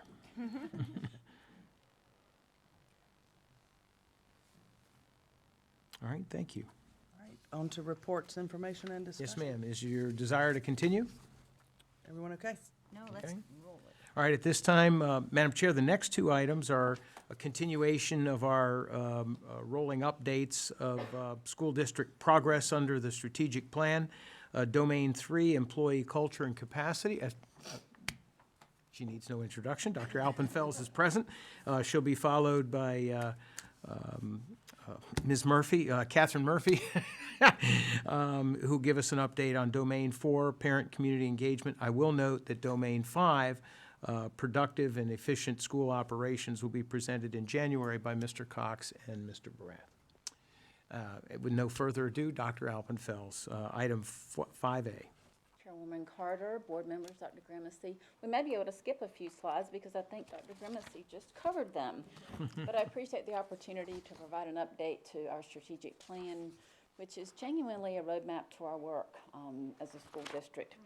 You heard updates on our first two domains, academic achievement and student safety, health, and welfare at your October and November meetings respectively. Tonight you get a twofer.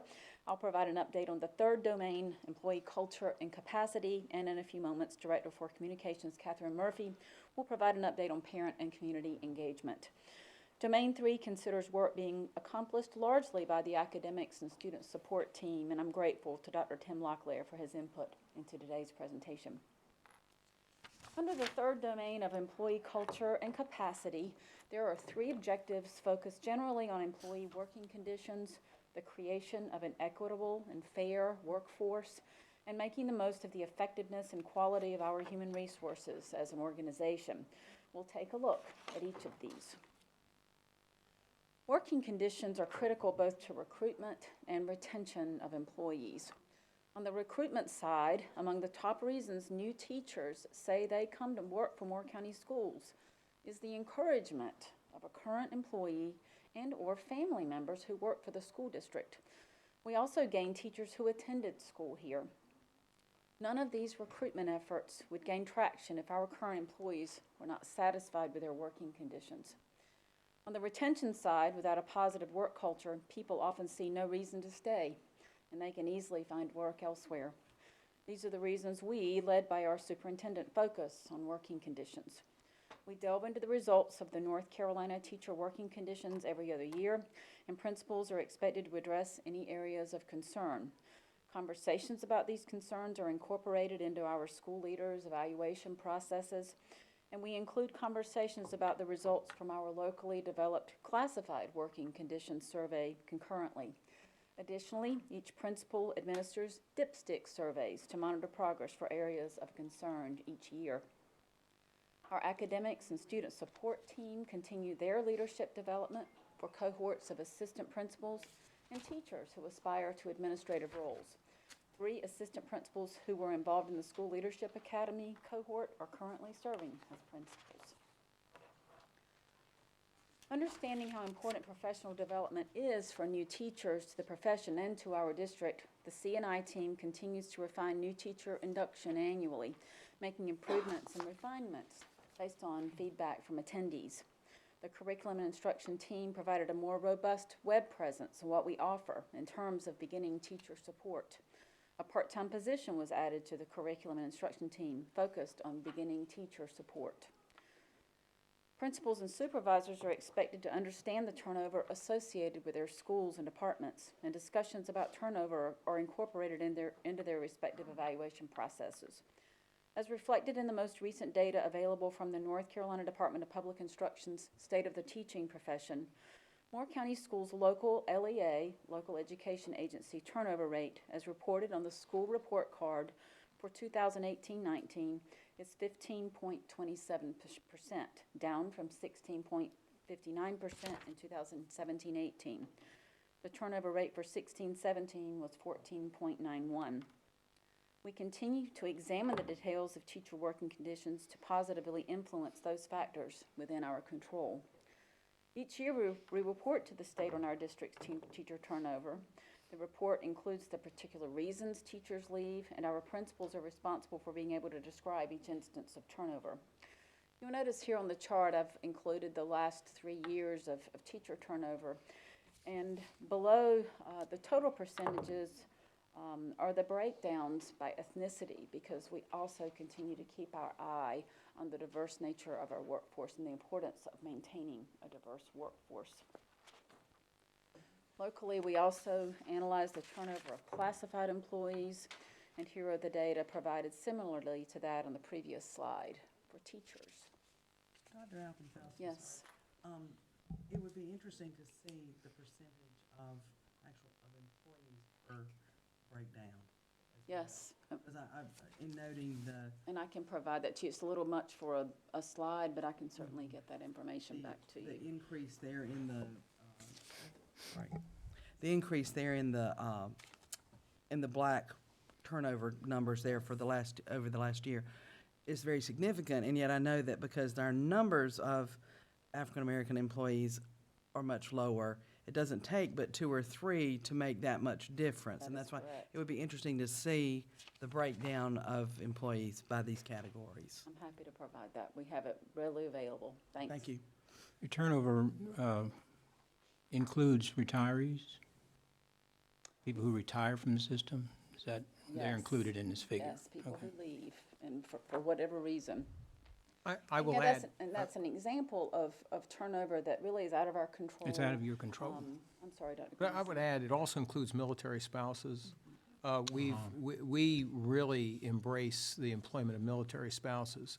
It doesn't matter that they can only give us 2, 3, or 4 years. They bring good quality instruction to our classrooms, and we proudly employ them, even though it elevates, maybe by a point or 2, our turnover rate, because we know they're going to leave. But that's okay, because we've got other military spouses coming that can replace them that are also very good. So we monitor these numbers carefully, but we monitor these numbers carefully. And Mr. Weaver, it's gotten later and later each year, but generally the state report will come out in January. We report on the number of teachers who left from 1 March to the next. And generally the results are now coming out in January or February. So you'll see that come out in a little bit with more updated numbers. As we all know, we continue to struggle to ensure a diverse workforce, particularly a diverse teacher workforce, a workforce with a diversity representative of our student populations. While this is certainly not a new challenge, the challenge is exacerbated by a number of factors, including but not limited to the further diversification of our student population and declining overall enrollment in teacher education programs. And you see here the comparisons with all employees, teachers and students, with African American employees and with Hispanic employees. We notice, for instance, with African American students, the percentages are slightly declining. Our teacher percentages very slightly are increasing. Very purposeful. we are certainly seeking to have a diverse workforce that represents our student populations. And then you'll notice that our Hispanic student populations are increasing. Teacher percentages, again, however slight, are also increasing, but it is a perpetual challenge. And we certainly haven't solved that issue or cracked that nut. For a number of years, we've had an advisory team for recruitment and retention. When the team was formed, the district was feeling what districts across the state were feeling. The teacher shortage in North Carolina makes recruitment and retention much more competitive, not just with North Carolina school systems, but with neighboring states as well. The recruitment of minority teachers has been and remains an ongoing challenge for our district, and this team prioritized this as a point of focus from the very first meeting. The barriers to recruiting Black and Hispanic teachers is a systemic challenge nationally, especially for rural school districts and Moore County schools, and the team remain committed to recruiting minority educators. While we have not gained traction on aspects of affordable housing for educators, we have added an additional daycare at Carthage Elementary School that has been a very successful venture for the school. A community meeting at Trinity AME Zion Church last spring on the new residency license yielded 2 new minority hires.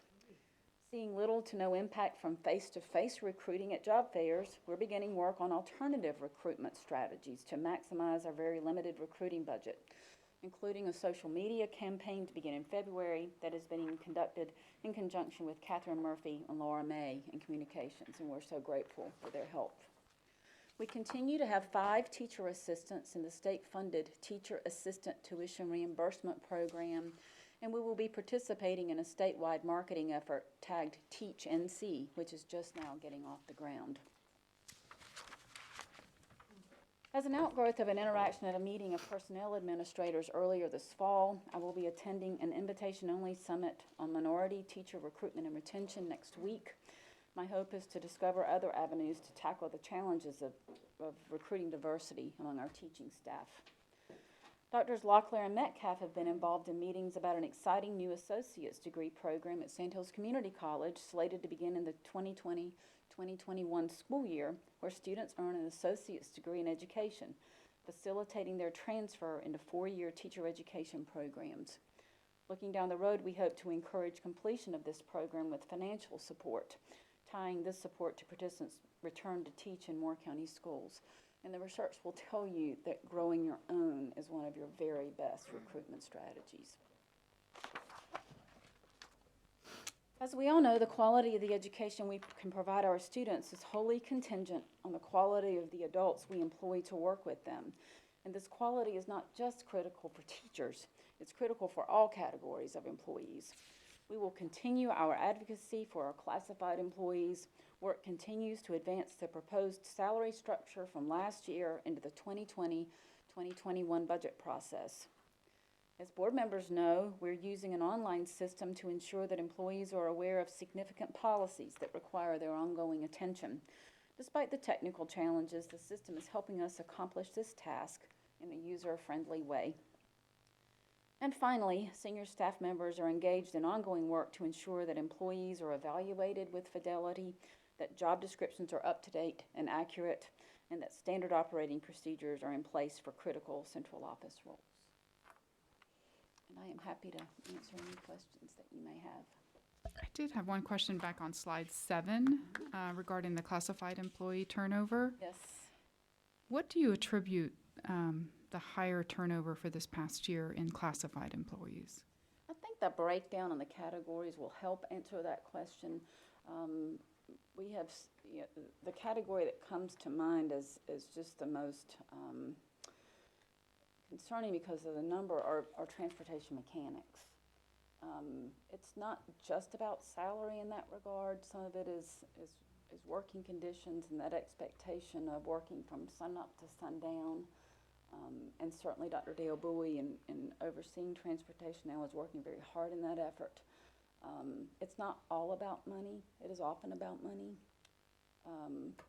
And I know that I can use our human resources area from a personal standpoint. We had a vacancy for months because everybody we offered a job to said, I'm not coming to work for that amount of money. I can find other jobs elsewhere. So that was a that was certainly a challenge. In our department, I know one of our principals has been trying to hire a bookkeeper, and it's a struggle to recruit someone to work for the salary that we're able to offer. What did your exit interviews say about the 4 mechanics that left us last spring? A number of them took jobs that were paying $10,000 or more for similar work, and yet they weren't going to be expected to work from sunup to sundown. Right. So there was salary in mind, but also working conditions. But in each of those cases, was it all 4 of them that all got $10,000 increases when they left us? And did 3 of those go to the North Carolina Department of Transportation? I believe that is correct. And one of those left us fixing school buses one week, and then went to work on public works vehicles for Moore County the next week and got a $10,000 increase. Is that, based on that exit interview, is that correct? So I think our classified employees are the forgotten employees, clearly. The state does not give raises for the state-funded positions, and we haven't gotten raises for the locally funded positions. And so I think that that's an area that still needs to be a priority as we consider the development of our budget for the coming year. I know that we were very excited about the classified salary scale that was developed last year and presented to the commissioners. And of course, that did not receive funding from the commissioners, which means that although county employees have been raised and put on a salary scale to make things more equitable, our Moore County Schools employees did not And we find that certainly, happening. the county employees deserve that. Every bit of it. Yeah, there's no concern at all. Every bit of it. We applaud the commissioner's support for them. And The that's a folks that good are thing. doing this work, that are up at the crack of dawn to fix, whether it's the public transport bus or whether it's the school bus, we applaud them for what they do. It's most necessary, but we would certainly like to see that our school employees received ample compensation For the for same doing work. the same amount of For work. the same, for the same work. For In the the, same work, in the right. same community. In the same community. It does make it difficult to hire when you've got competition. For the transportation employees, do we get any money from the state or the federal government to pay the transportation employees? The transportation department is largely state-funded, and I guess I need to defer Ingrid, but it's largely state-funded. We do put in some local money. And for maintenance employees also? The majority of funding for transportation does come from the state. And it's based on, the state funding allotment for transportation, and it's a formula driven by the state. Okay, how about our maintenance employees for the buildings and so forth? Do we get any money from the state or the federal So government for those? that's primarily local dollars. Okay, so all the money for those comes from local? The funding that we get from the state for transportation employees, does that keep us competitive with the county and municipal governments as well as the surrounding school districts? Or does local supplements of that transportation funding keep us competitive? How do we stay competitive? Does the state funding make us competitive? Well, the state funding is driven on a formula of your efficiency for your transportation department. The higher the efficiency rating, the more state funding you get. So it's hard to really compare against other districts depending on what their efficiency ratings are. But the more efficient our transportation department is based on their rating formula, the more state dollars we will get. So the more the buses are full, and the longer the routes are in general, is how we get funded. Now, John probably could speak more to the efficiency rating, how that's calculated. But that doesn't affect the state's scale for paying transportation employees. Let's It be doesn't- clear about that. Yeah, it doesn't impact the state scale. The state scale is the state scale, and it's a range. And so before we getting into the efficiency rating for transportation funding is under domain 5, that'd be efficiency and productivity. So we're really broadening the conversation out. If we get back to transportation employees, the scales for each classification is the same across the state. Yes, correct. All right, so And what those are keeps broad us ranges, competitive? Dr. Yeah, Gramercy. we could come back and, we don't have the time to get into the whole efficiency formula for total transportation funding. That would be another topic. So just so we don't lose sight of the fact that we're on domain 3, which is employee culture and capacity. The basic funding we get for our transportation employees is not sufficient to keep us competitive. The discussion here is on turnover. I don't want to miss the point. And we lost 4 mechanics last year, literally cleaned out our bus garage. Yeah. Because other state and local agencies paid $10,000 a year more for the same level of service in combined state and local funding. And Is they're that a true statement or not? That is a true statement, and you can't be efficient when you can't fix your buses because you don't Thank have you. the people to do it. That's right. A bus goes down, there's not a mechanic, that means children are standing alongside the road. So it's important that we get and maintain good mechanics to keep our school buses running for our children standing along the side of the road. And when we can't, that means we can't turn buses around quickly enough and keep children safe along the road, and that's a problem.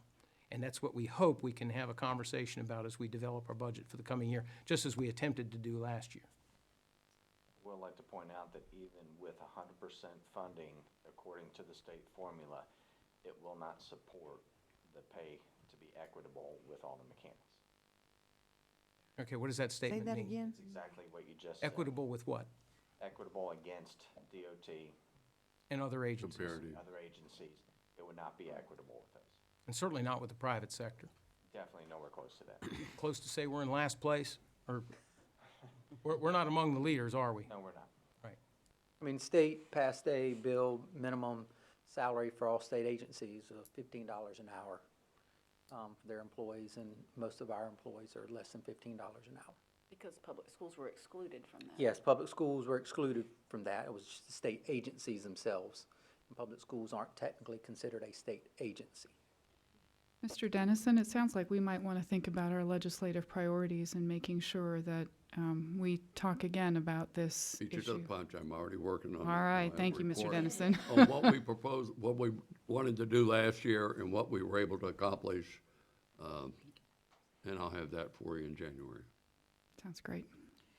Dr. Appenfeld, as you're talking about recruiting, is the budget changed for you for recruiting purposes, or? The budget has, we nearly doubled our recruiting budget. We are up to about $14,500 now.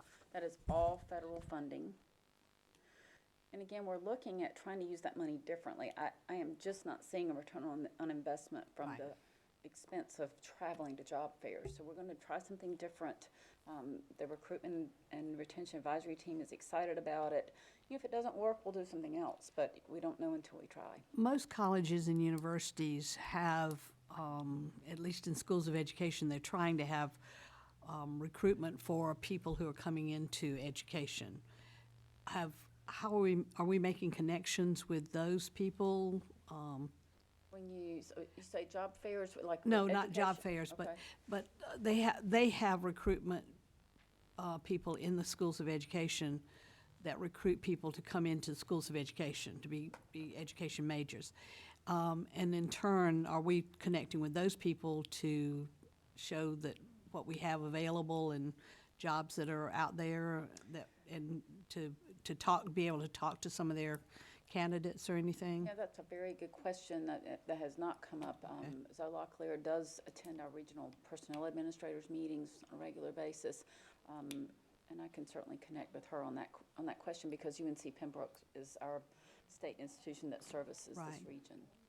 So excuse me, having worked, excuse me, at schools of education for a number of years, and to see the decline, I was at a meeting, I can't remember which one it was in the last couple of weeks, but they announced that schools of education have declined over the last 5 years by 41%. 41%, folks. In enrollment? Enrollment. And so, and we're not getting fewer children. And it's kind of interesting, Mary Ring, our receptionist, is leaving, and this is a bit of a conundrum, but if we were to get 10 applicants for a teaching vacancy, we would just be really excited. I had 100 for this one. So it's concerning. Yes. Because there are times when we are hiring the applicant. And maybe that will work. But maybe, I mean, it's nice to have choices. So, again, Most important decision our principals and supervisors make every day. but to see this decline happening in education is really scary for me. In education enrollment. I was gonna say, I I'm sorry. commend you for going to a different avenue and working with like social media and, cause that's what we're all about now. So I think that's a great venue to kinda, Excited to see yeah, if see, it makes a difference. see if it does, yeah. We shall know soon. Yeah, that's great. And Mr. Cox, no sign of a teacher raise or classified employee raise coming in from Raleigh? General Assembly doesn't return until January. We're on Christmas break. Don't know what else to say. You know what the recommendation was, or what was on the legislative agenda, how much the raise was? 1%. So, yeah, so if you want me to talk about that a little bit, for the classified employees, the budget that went to the governor that was vetoed, classified was 1%. Right. However, in attempting to override the veto, the Senate passed, or the General Assembly passed Senate Bill 354, which increased classified, I'm closing my eyes to try to remember all these numbers, to 2%. And also gave teachers a little additional raise as well. However, that was vetoed by the governor as well. So, no raise, except the step increase for teachers, and no raise for classified and central office employees at all. And for teachers, is that up to what step? Their next step, They would get the step. yes, they get The this, raise itself was applicable to which teachers? and I don't remember exactly how it was all broken out, but it was essentially a 2.2, 2.3% raise in addition to their step increase. Okay, and that's for all steps? But the thing to keep, Well, it's average 2.3. Excuse me, and go the ahead. thing to keep in Okay, mind is Phyllis. that unlike years ago when, there were 30 steps and every one of them one was slightly higher than the other, there are now bands where there's no movement from step to step. There's So- some that have about a 5-year Right. grouping of where there's no So raise. it can be misleading when a teacher hears he or she's gonna get a step and then they look at the salary scale and, oh, it's the same as it was last year. As I meet with our faculties, I'm down to only 3 now. I've met with everybody except for 4 schools now I've got left.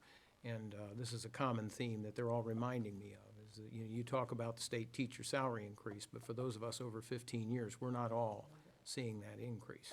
Right. And, a lot of them are looking at South Carolina. Just as a point too, for the other board members, to understand, when the state publishes the average teacher salary, that includes supplements they get from counties. It's included into what the state is saying they're paying the average teacher. So in Wake County, where they pay a 25% supplement, then that inflates the Correct. cost of teachers across the state. Correct. Very important to remember that, Mr. It Dennison. is very Thank you. important to remember. Yeah, so their calculation is not average salary, their calculation is called average compensation, which includes all those types of things, and they get the data from the school districts to submit. There are reports that each school district has to submit to them, and they use that data to calculate those reports. So even though they have no impact on local supplements, they're taking credit for it. The state is taking credit for local Well, they're not supplements. saying that. What they're doing is saying this is what the average teacher compensation in the state is. They're not saying the state is paying that. Yeah, but they're still taking So- credit for so- it. They're definitely insinuating that. They're building the local supplements into that. Yes, that is That's correct. correct. So that's Yes, what Ms. that is Wallen-Miller correct. meant. Yep. They're taking credit for those local supplements, even though a lot of the driver of that are a few very, very large school districts that have the capacity to play the most competitive supplements. So when we say teacher compensation, we're including that, and that's giving a little bit of a questionable read to what that term compensation means across the state. Is that accurate? Fairly accurate. I mean, when you look at the average, I want to be truthful about that. I mean, when you look at the average supplement, and I don't know what the number is because I haven't looked at it this year, but I'd say it's between $3,000 and $4,000 that goes into the average supplement in that calculation. So it's not, I mean, yes, it is, $4,000 is a significant amount, especially for districts who pay no supplement, and there are a few districts that pay no supplement. It's just misleading. They yes, should, they should use what the state salary is rather than average compensation. They should say the average state compensation. Salary. Salary, that's what they should Right, say. yeah. Thank you. Thank you. Thank you. Thank you, Dr. Alpenfels. Ms. Murphy, strategic plan update on Domain 4, parent and community engagement. Thank you, and I'm going to have Miss May join me as well. Her first time in the hot seat.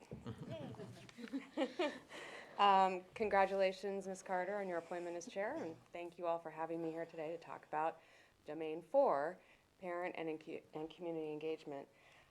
But before I get started, I just want to make very clear, even though communications is making this presentation, the responsibility of parent and community engagement is across the board, everyone's. So I might be talking about some initiatives that we've had this year. They don't all fall under my department, but across in other departments. But it really is the role of each and every one of us, and I think we all appreciate and understand that.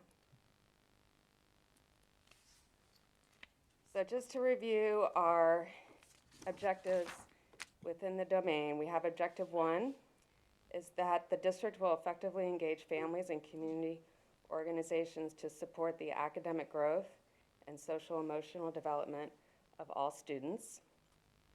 And objective 2, development of two-way mutual communication plan to further community and parent engagement and awareness of district goals and major initiatives. So just to kind of cover what we have in terms of meeting the objectives of thank you. Objective 1, I want to just go over some of the advisory councils that we have at the district level. Again, communications isn't responsible for managing all of these councils, but I just want to give board members the all-in-one package, exactly what we have going on in terms of engagement of our communities. So our parent advisory councils, our key communicators, which consists of community elected and business leaders, our business advisory council. We also have a public education foundation that is very active here. And then we have ad hoc committees such as our multi-year student assignment plan advisory committee. And then we also have school-based councils. We have our school improvement plan committees and other school-based advisory PACs, parent advisory councils, things like that. I will say I just came back from a conference, I think week before last. There are very few districts that are having this level of engagement with the community, very few. So we kind of go above and beyond that. Catherine, one oversight I had when I looked at this before, and I missed it, that we do a very good job with Dr. Powers would know. We've got a Safe Schools Committee, which is an interagency committee of groups, law enforcement and emergency response personnel, and then at each school, there's a Safe Schools Committee. So on the issue of student safety, health, and welfare, we've got this broad web of community engagement and interagency. Thank you for pointing that out. In hindsight, I wish we'd included it, but appreciate that. it would be another level there. Does Dr. Powers have a student advisory committee too? Is that? We do have a student advisory committee, but that's internal. That's internal, yeah, Yeah, that's that not- would, we have a teacher advisory, support staff advisory, student advisory. They're not included here only because they're internal. Okay. Yeah, I only included the external ones. This is the extended family, that's the nuclear family. Now, in terms of under Objective 1, we also had a strategy that pointed to support varied advisory councils that offer opportunities for intentional and meaningful engagement, and then also to offer opportunities for those advisory committees to interact with each other. This year we tried something new in that we had joint advisory committee meetings between our Parent Advisory Council, Hispanic Advisory Council, and African American Advisory Council. We've done that for the past year with pretty good results. We're going to continue to refine that a little bit more as time goes on. We're working with Dr. Metcalf and Dr. Locklear, talking about different ways we can change that up and maybe take it to a new level in terms of having that cross-collaboration between advisory committees rather than having them operating in silos. So those are just new things that we'll be looking at this year. One of the priorities that I see for, I got it. Oh, you do? Oh, okay, thank you. One of our priorities this year is to find ways to be able to involve our parents that are from lower income backgrounds. I find that to be a real challenge here. I've seen what some other districts have been doing, and we may try to adapt some of those protocols here to bring in our lower income parents. And a lot of that is because of transportation issues, inability to come to meetings, working 2 jobs, 3 jobs, younger children at home that don't have an opportunity to have daycare. So we've tried some of this with some of our public meetings, such as with redistricting. We've had daycare available at some of those public forums, so we saw maybe a greater participation among those groups. So maybe we'll try to expand this so we can get more involvement in some of our advisory councils, but I see that as a priority for this coming year.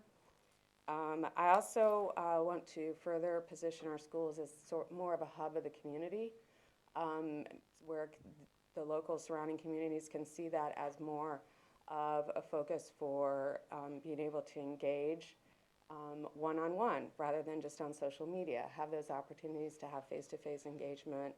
I'm looking at what some other districts have been doing as examples for that, and I think we could probably be able to introduce that further here at this level. And then social media is still a huge factor, as Ms. Caldwell was mentioning earlier. It's pretty interesting with the this generation. When you look at where dads will visit YouTube for parenting topics 80% of the time, okay? This is recent research by Pew Research. 75% of online parents are on Facebook, so that continues to be a really strong avenue for engaging parents. Maybe not so much kids, but the parents are still on there. So how can we utilize those channels to engage and have more of a two-way communication rather than just using it as to make announcements from us to them, but get them to give feedback to us. So looking at examples for that. Under Objective 2, this year we had quite a few, or the last couple of years, we've had quite a few opportunities for two-way communication. That's just a list of what I could come up with. I think there's probably 1 or 2 that I've left off. But being able to get the feedback on the Charles Lampert Wing, the Bruce Cunningham Media Center, the Judy Osborne Stage, the Zach McNeil Greenhouse. We had those online portals, but I neglected to include on the slide, Seth Powers and his office were also hosting public meetings. So not only did you have that digital-based feedback happening, but you also had that one-on-one personal engagement where, again, it leads back into the school operating as a hub for the community. Then we had feedback opportunities on low-performing schools, name evaluations for our elementary schools, student surveys, the innovative year-round calendar. We had some great feedback on that. I mean, hundreds of comments, so we know that we've been successful.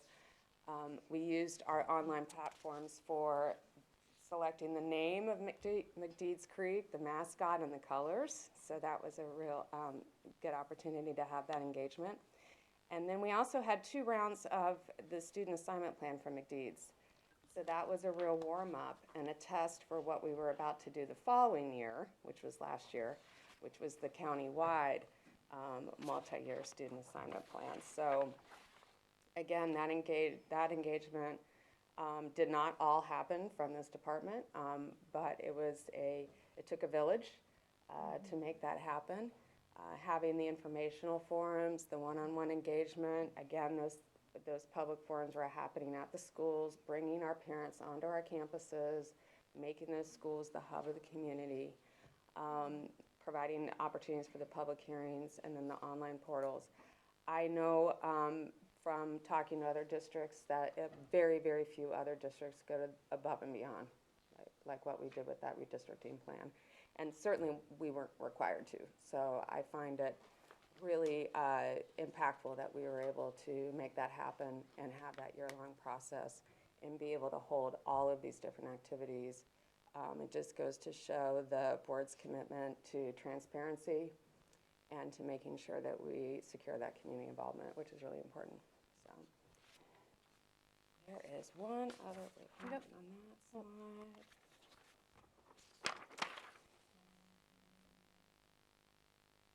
The new website has been an opportunity for engagement as well, and Laura's going to talk about that more in a second.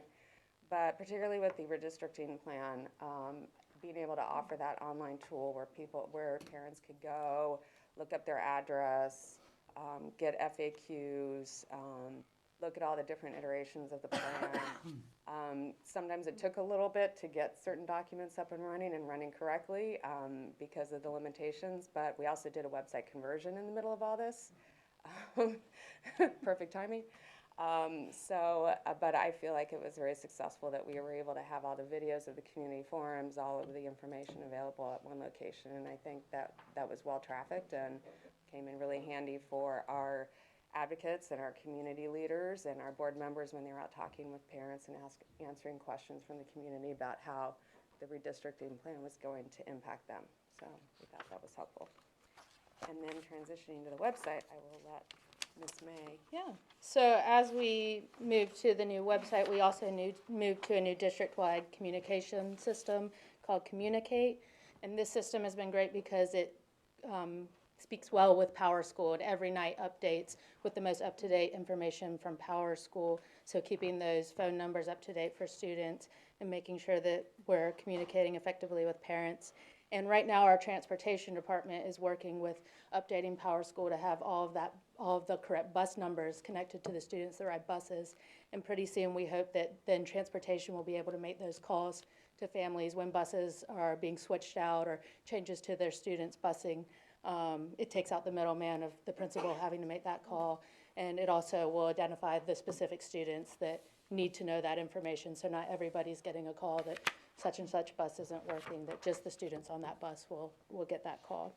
And also with our new websites, they're much cleaner, they're consistent across the board, so if parents have students at multiple schools, they can go to each website and be familiar with the layout. While the content might be different, they're much easier to navigate because it's all consistent, the toolbars are consistent, so it's very easy for the end user to navigate and find what they're looking for. And also, this new website allows us to hook up with Google Analytics, so once we get that up and running, we'll be able to say how many people are visiting these pages, and really see what information is being accessed by the end users and know what's being accessed and what's not being accessed. So we're working on getting that up and running as well. I will keep going. Let's see. Some of the opportunities that we have ahead of us related to Objective 2.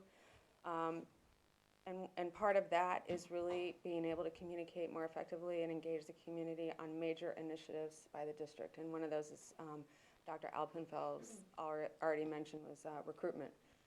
We did a quick survey out to beginning teachers and teachers new to Moore County, and we found that the vast majority of our new hires are referred by family or friends or their alumni, that sort of thing. So we're designing a digital media campaign right now featuring our North Carolina Teacher of the Year to talk about why working in Moore County is a real opportunity for beginning teachers and teachers that are thinking of moving to this area, and see if we can get more engagement with that and see if we have some results with that with our recruitment efforts. We'll also be doing other types of digital marketing campaigns that are aimed at more bringing student enrollment up, bringing students onto campuses, maybe homeschoolers part-time, or maybe giving folks who have left our schools a reason to maybe want to take another look and come back to our schools. So we are looking at those opportunities.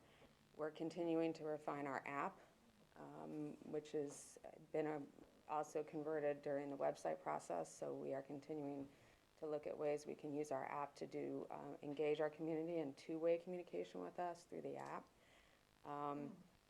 We want to look at promoting segments of the pilot perspective. This was suggested by the board that we convert some of the pilot perspective onto our online platform to get wider reach with that. editorial calendars for release of social media content, weekly spotlights on social media of our monthly recognitions. We have 4 recognitions each month at the board meetings. How can we capitalize more on that and stretch that out?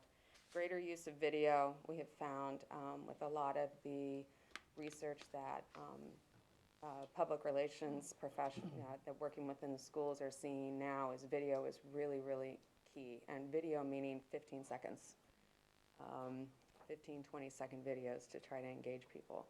And then also looking at ways to increase the visibility of our board members and our senior staff and our principals in the community, being more engaged in some of our community organizations, civic organizations, business organizations, and things like that. So we'll continue to refine that. And I'm open to any questions you may have.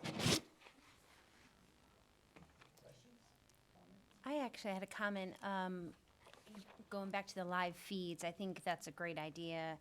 Just from my experience with the school that my daughter's at, they had a program and not many people showed up.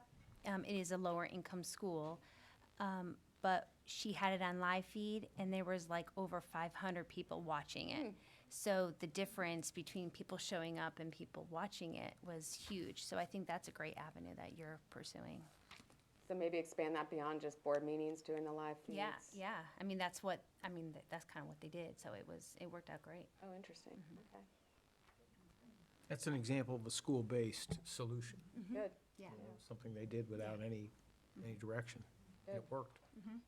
I like the idea of parent engagement at the school level more or wherever we can. I've heard when we go to these state conferences, we hear a lot of different examples. One I heard was Parent University that they would do at some of the middle schools and the high schools. And some of it is, topics around curriculum, but some of it is just, what do you do about social media use in your child? Or, how do you make it through the middle school years? You can tell I have 2 need middle that schoolers. But, just things that a lot of, in our community, that these are topics that are being talked about that also impact the schools in some way or another. And I thought that those were interesting examples of engaging parents in both curriculum and non-curriculum topics. Okay, good. We were all at the school board meeting last week, and I know Ms. Caldwell and I very excitedly signed up for 2 programs.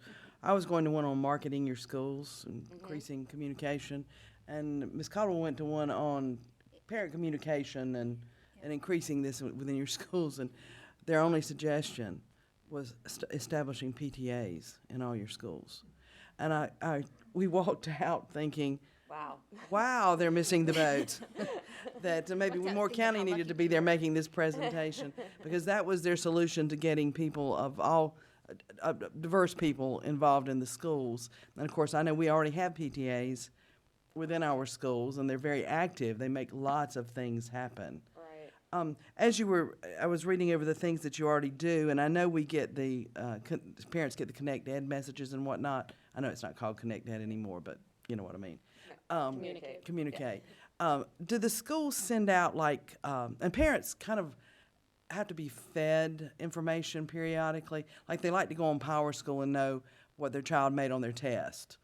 But do the schools tweet out, here's what's happening tomorrow? At 1:15 we have the chorus program in the school auditorium. Some are All better welcome, than that kind of others. thing. So we're working on getting information out that way as well. Yeah, some are better than others on that. Some schools use Twitter quite a bit, daily, to talk about school events, and some are just not very active at all. So we do like to see that activity. It's definitely part of their landing page template is to have those feeds. But is there anything you want to add? Do you know? No. A lot of schools do like a weekly communicate message to say, here's your weekly update, what's going on. Well, and I know they repost those on Facebook. Right. A lot, that's very helpful too. And the way we have the new template set up on the website, we actually have announcements up there now. So whatever announcements they made that week can also just go on the webpage. So it's just kind of, you need to hear something 3, 4, or 5 times before it starts to sink in. So It gives them just another platform where they don't have to create new content. They can just put on their announcements for the week and have that at the homepage too. So a lot of parents don't read their email, or they'll hang up as soon as they start to hear the communicate. But at least they can go to the website when they have time and check that out, and the same information be there. So. No, we don't have much mention here of the local press and having things in print. What percentage of our younger families even take a newspaper anymore? I know some of them read the online editions, but that's an area that we don't reach anywhere near as many people with as 20 years ago, because everybody took the pilot. That's the reason why it's Because not that in, was- that's the reason why it's not in our strategic plan. you know, Your it's a strategic plan shame. isn't an exhaustive list of everything you could do. Right. It's those things that we've identified that are either most important or the ones that return the highest degree of value. Obviously. I mean, I read it cover to cover, but, you know, everybody does. not everybody does that, yes. But, Well, and I appreciate the use of our local press and getting out the good news and things that we're working on and things that we've been successful with. So it's been very helpful, I think, to have that as another tool that we can repost on our Facebook pages or use in our marketing. But it's So no longer sufficient. it's no longer sufficient, absolutely You know, right. we have to do that, but we have to do more. Yeah. And one of the buzz things that we talked about at our conference recently was you almost need to create your own news service, because most younger parents these days, even though they don't trust social media, the vast majority go there for their news, even though they already acknowledge they don't trust it before they even read it. So we have to find multiple ways to reach the younger parents and the younger groups with social media and acting as our own news service. So, yeah. did you get any feedback on your use of, it's the Sway, isn't it? Where we did the kindergarten videos? Did you get any feedback on whether that was a successful use? A lot of engagements, yeah, definitely. I mean, the firm that handled that campaign have a level of sophistication we don't have in-house, in that they know how to use the hashtags correctly. They know how to geo-target those campaigns. So their ability to get results at a higher level, rather than not just going blanket, when they're targeting certain age groups, women, certain zip codes, that sort of thing. By doing that targeting, they're able to really bump the effectiveness of the campaign and the engagement of the campaign. So how many people forwarded that video, how many people commented.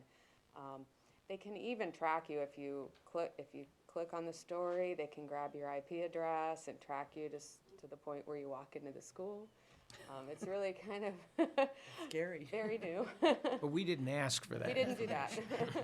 We did not do that. But I found we had a lot more engagements than we would have normally had we done this on our own. And the search engine optimization is another key factor too that we're going to look at refining and boning up on, just so people can find us easier. And this conversation will be continued, Madam Chair. Today's effort is to provide an update on where we stand with it now. We do have other topics that we're ready to move on to, but unless, Any other questions? Okay. yes, ma'am. We've been asked for a 5-minute break now. Yes, ma'am. You got 3 more items when we return. All right.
I thought Sonia did it.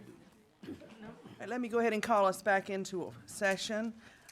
Dr. Grimacy, we're moving Thank you, on. Madam Chairman. At this time, I'll turn it over to Mr. Cox and Ms. Faw for this year's sort of, I guess, pre-budget update on where we stand with charter schools' local funding, and maybe even more than that, too. Mr. Cox.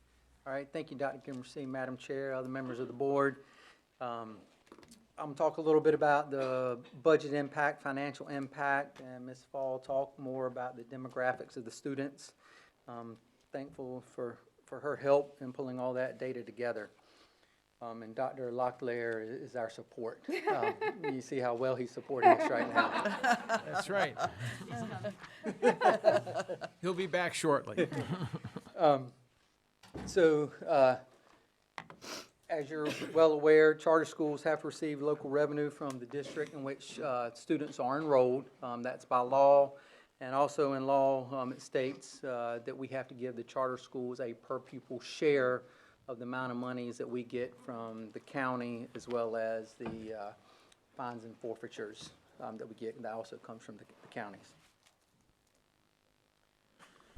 So in 1920, charter school enrollments have increased by 147 students compared to last year. As you see here, we're up to 983 students enrolled at charter schools that come from residences that are in Moore County. Again, that's 147 more than we had last year. We had 836 last year. So what this shows is what our actual budget for those students are going in. Our budget was just over $2 million, $2,070,000 for the local impact of what we have to give to the charter schools that come through the county. And just that $2 million is actually almost $600,000 than where we started the prior year, and it's just around $400,000 more than where we ended the final budget for last year at $1.8 million. I'll go back to that at $1.8 million. So what our projection is going to be, as you see here, $2.2 million, just over $2.2 million of overall financial impact for students that have to come off of what we get for current appropriations from the county that we have to give to the charter school for students that are enrolled at those charter schools for residents of Moore County. Just so that I'm clear, we had budgeted $2,070,000 for this year, and you're saying that in reality, we're going to be, our estimate to pay out is 2.2? Yes, correct. So it's about That is correct. 200,000 more? About $200,000 that we have to come up with to cover what was originally budgeted, yes. And I'd like to make a point too, on this money, when the public sees the funding we get from the county for our budget, they need to understand that this money we're talking about here is not used for kids in Moore County Public Schools. This is used for kids at charter schools. So even though we get the money, we have to pass it on, but it's money we cannot use in our district.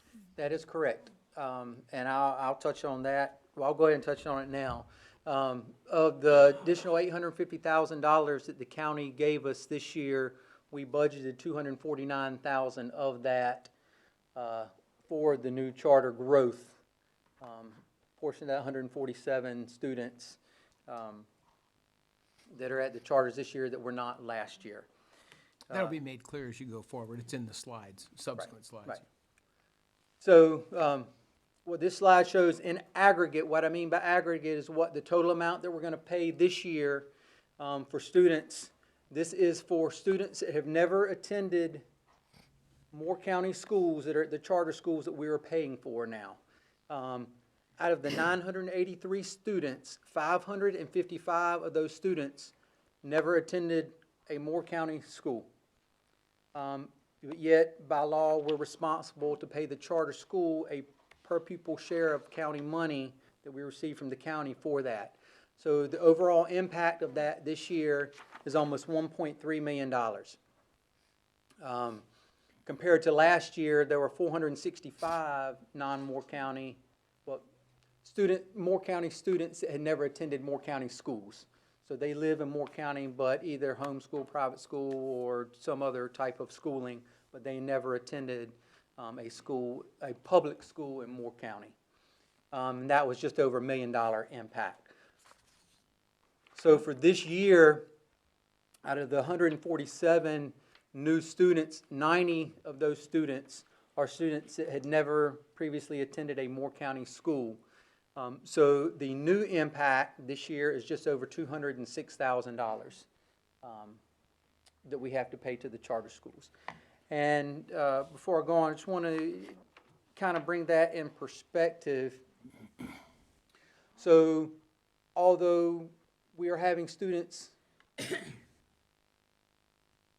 actually, I'll hold on to that and talk about that for Moore County students that have been here. I think it's more appropriate in that sense. I think at this point, before we move on, this is where I want to make it clear that when the staff last year estimated the increased cost, we were looking only at children who never attended our schools before, which never covers the complete cost. Okay? And Mr. Cox has added a few things to this presentation that make that pretty clear. So when you saw that last year we estimated that the increased cost would be $249,000, this 206 is what we compare to that particular number. Okay, so we're below that number, but that doesn't tell the whole story, and that's why this presentation is an improvement on what we've presented in the past. And I'll pick up more of the whole picture when I get to the Moore County students specific. So just to give you an idea, and as you saw it on the other slides, but I didn't mention it,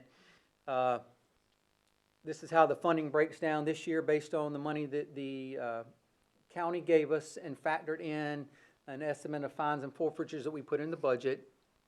The per pupil amount is $2,287.16. So for Johnny, who attended Moore County schools, we say we get $2,287.16 from the county for that. So that comes and stays in the Moore County because he is a Moore County student and is not attending the charter school, so nothing would go to the charter school. So Susie, who had previously been a Moore County student, who now has transferred over to one of the charter schools, that $2,287.16, now we have to pay to the charter school. Yes, we may not have Susie to educate now, but we still have fixed costs that we must cover. Electricity, facility costs, and so on. And then the last example here, Timmy, who was a private school student who decides his parents decide he wants to go to the charter school. That money for the county that is given to us, we see none of it. It's just a pass-through from us to the charter school. Although we never educated Timmy, we never used that money for Timmy, we now pay the charter school to educate Timmy. So that's what this chart shows. And now, Ms. Fall will talk a little bit about the demographics. So we are invoiced monthly from the charter schools, and my office takes that information, and we do a comparison of the charter school students to all students who are in our Moore County database. That's students who have attended at any point in time. And that is considered for any point in history. So then we start our analysis. So the first thing is the vast majority of students who attend charters but never attended a Moore County school. So again, students who never once stepped foot on a Moore County campus but go to charter come from Aberdeen and Southern Pines, which is where the largest charters are located, so that makes sense. This is the same information in a different format, so it's a little bit easier to see where those non-Moore County students who have never been to Moore County schools, are coming from. This is where they are districted. These are their, based on their addresses, where they're living. We can also look at the never attended Moore County school charter students by ethnicity. As you can see, the vast majority of the students who have never attended Moore County schools and are in charter are white, with all other categories being less than 10%. Again, some of the info is just a little easier to understand in a pie, so it's important to note that Moore County schools demographics, Moore County schools is 64% white, 15% black, 14% Hispanic. This is the students who've never attended Moore County School and are in charter in Moore County. So while percents are important, it's also helpful to see the actual numbers. As you can see, 555 charter school students never went to a Moore County school at any point in time. That is 56% of the charter population. Never stepped foot on a Moore County campus.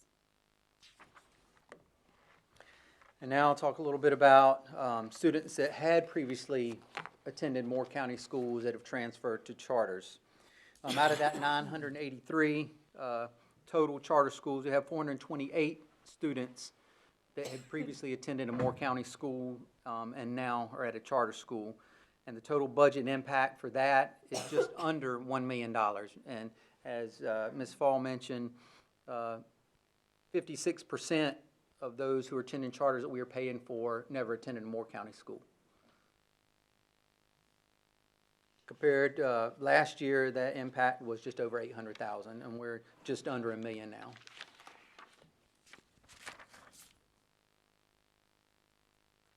So the new impact for this year, just for this year, the increase for students that have attended are attending charter schools now that previously attended Moore County schools is just over $130,000.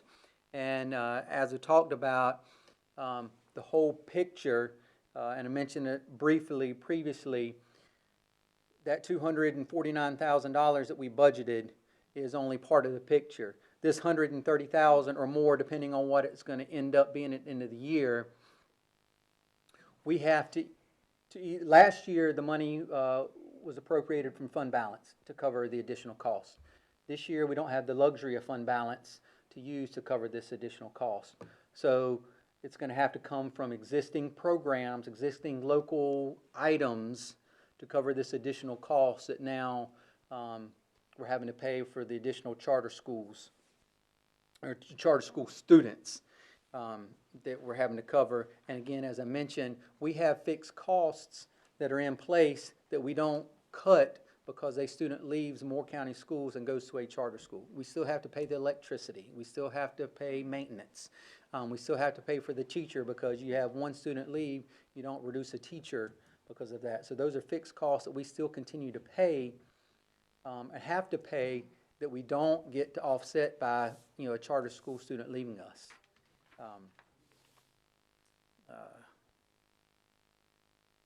And now, Kate, Ms. Fall will talk about the demographics of the previous Moore County students. So we also look at the charter school students' enrollments to see if they were ever a Moore County student. Now that's at any point in time in history. That doesn't mean this school year, last school year. It could be 5 years ago that they were a Moore County student, but at some point in time they were a Moore County student. Again, Aberdeen and Southern Pines are large chunks, but comparative to those students who never attended Moore County schools, you can see that a larger portion come from Cameron, Carthage, Pinehurst, and Pine Bluff. When you view it as a pie chart, again, it's a little bit easier to see where those students currently live, and these are all students who have previously attended a Moore County school. And you have listed Star and Seagrove. Is that just mailing addresses then? That's just mailing addresses, They're not yes. in Moore County, yeah. They're not in Moore County, but the way that the line works is there's a small little chunk of them that's their address, even though they're living in Moore County, yes. When you, just like those students who never attended Moore County School, when you look at the ethnicity, the vast majority of charter students are white. In fact, it's almost 3/4.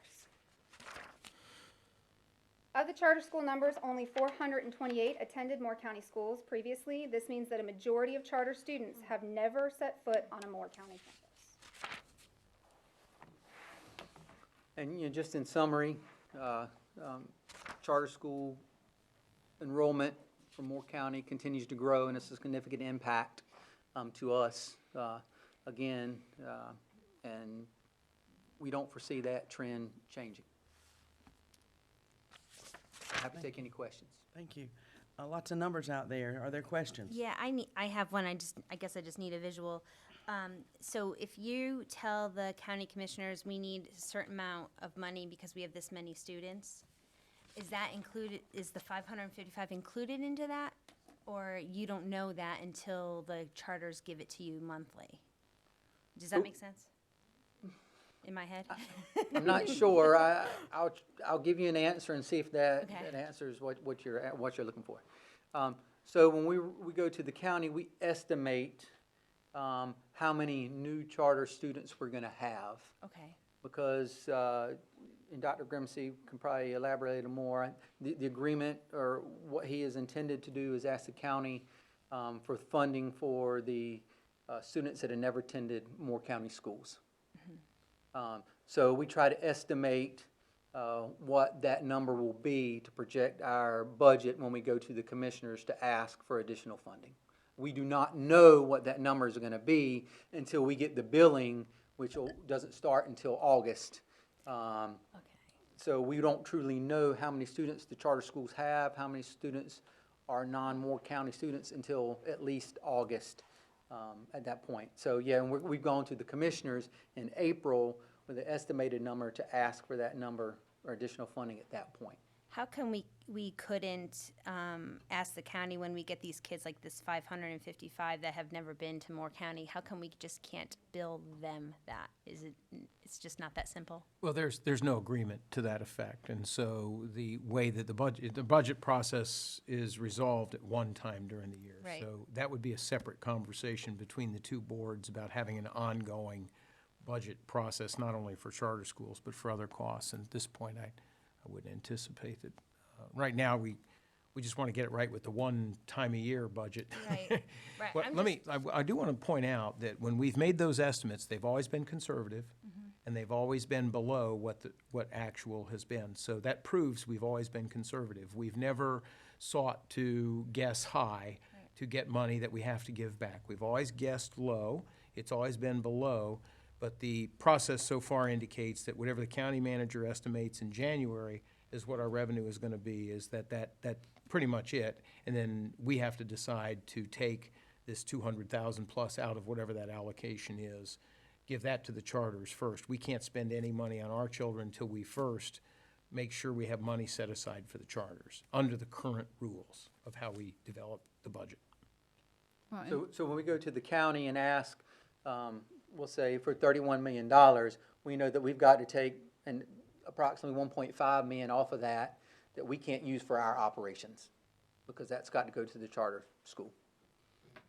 It may help, just to remind you and others that there is no separate charter school fund. That's correct. And so any additional funding that we get, or any funding that we get, this has to come off the top. So there's no separation of that at this time. There's been a request for that for 5 consecutive years, and for 5 consecutive years, it's not been, So we've had to absorb this increase every Approved. year, Right. is what we've had to do, and it comes off the top because we have to pay this out. And so before we can do any other, anything else with those funds, pay for additional teachers or hire, any psychologists or anything that we want to do, this has to happen first. And we've had less left over then to be able to do some of those other things that we need. So maybe not be so conservative next year. Just saying. well, whether we're conservative or not, I think the only reason for being conservative is to show that we're not asking for money that we don't need. Right. We only ask for that which we need. And for a number of years, from 2012 to 2015, 16, the school board had a substantial fund balance. And these costs were being accommodated every year by that fund balance.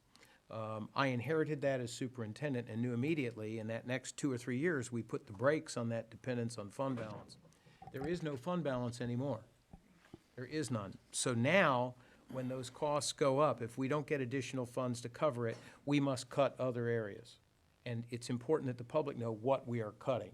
So not hide them, but make sure everybody knows it's very transparent about what we're giving up for that. Because we're not getting additional money. Right. We are diminishing other services for public school children in order to make sure that we meet that first priority that the state has, that we give the money to the charters first and then give what's left to the rest of the children. Andrew, how are we paid by the county for our budget? Do we get all the money up front, or? Monthly. They Monthly, provide us okay. a monthly allocation. Okay, so the monthly allocation we get from the county, then we take the number of students we have, the number of students in all the charter schools, put them together, that total number is divided into the amount we receive from the county? Yes, Okay, so that's divided in, so every year, it may change a little bit every month. But the bottom line is that every student going, whether they attended Moore County schools or not, those students that are in charter schools, we're separating that money by the number of students. And that money is always money that the charters get that we cannot use. I mean, it's that simple. Correct, yes, that's right. We get billed monthly. They, We check the charter school amounts monthly. yeah, so we get the bills monthly. Ms. Fall Shop checks to verify that it's a Moore County address. And then we pay monthly based on the number they billed. You know, if they find that we're billed for students that aren't in Moore County, we reach back out to the charter school and don't pay that. Then they have to go back to find what county that student truly is in. What if they come back to Moore County schools? Do we get reimbursed or no? No. I mean, we just won't pay for those months that they have come back Month to to us. month. Yeah, they'll no So, longer because we bill pay on a monthly basis, they bill us on a monthly basis for the students they have that month. Nor do we get the state revenue. Correct. That's already So- being so dispersed at to the- the charter. Yeah, so at the Today's beginning of report the is year- about the local funding. Yeah. Yeah. Yeah. A question Just a about, note. a question about the addresses. I know Moore County school students have to prove where they live. Do we have any issues like that with the charter schools? Do they have to do the same thing? Do they have to prove where their students live? They do not. They can live in anywhere in North Carolina and attend any charter school in North Carolina. I have put together a process where I have requested that information from the charter schools and received some pushback. Some have agreed to start next year providing that data to us. So that way we can verify that they truly are Moore County residents who have proof of residence. We would only then pay for those that are, Provided that documentation to us, just like makes our. sense, So yeah. when our students go to enroll, they got to provide certain things. We're not requesting from the charter school anything that our students have to provide to us. We're requesting the same type of information from them that our students have to provide when they enroll in Moore County schools. And what we it's very found, fiscally responsive. yeah, what we found when we did that was that none of them were currently doing that. Correct. None of them were doing it, and they said, well, we don't have to do that because our students just have to be residents of North Carolina. But then we have been satisfied that most of them, all of them are going to do that next year. Most all of them have said they will provide something this year. They have not provided anything to this point. One has said that they will not start until next year. It'll be good that we have this process in place. I think that's a good way. It's important for us to monitor and be fiscally responsive with the funds we have and pay for Moore County school students, Moore County students only. Right, and since it is a new procedure, I told them I would be flexible on them providing that documentation, because since they don't do it up front, and it will take significant work for some of them to gather that information. Well, I know our principals are on top of that, so. And Mr. Cox, based on your many years of experience working at the Department of Public Instruction, is this standard procedure in many localities across the state? It varies. It varies from district to district because there is no requirement for the charter schools to provide that. It's up to the local district. More districts are now requiring that from their charter schools. Well, when we see a charter school located very close to a county line, just as we know there are more county students going out of county, say at Uwharrie Charter, they watch it, and we would watch students coming in to say Academy or Moore or Stars from other counties as well, so. Right. Yeah, we do want to stay on top of that. Mrs. Fall, with all those numbers you juggle around, are you able to obtain statistics on how many children of special needs attend the charter schools? That's not something that I currently have access to from the charter schools. Thank you. And going back to the proof of residence documentation from past experience in previous district, when I implemented this procedure, the first month, or first year, we saved $25,000 that we were billed for students that weren't in our district. And that was enabled by the cooperation of the charter schools? Yes, I mean, they gave pushback initially, but through the flexibility and working with them, they started providing that documentation.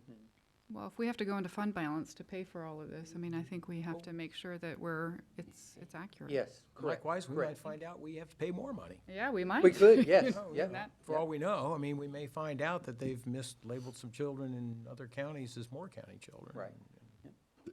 Am I- That's particularly true with Academy of Moore because a large percentage of their students are out of the county.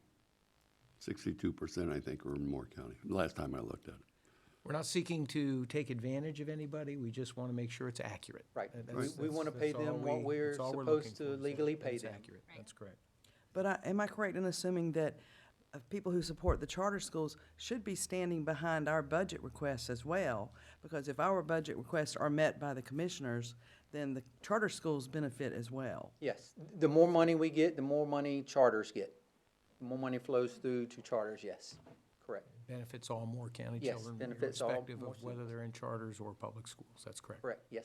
Yep. There's nothing we're doing here that's intended to disrupt or create a problem for the charters. It's just a matter of us all working together to be accurate, to make sure that all the children are afforded opportunity the way the state has required that they be addressed. So. Yes, correct.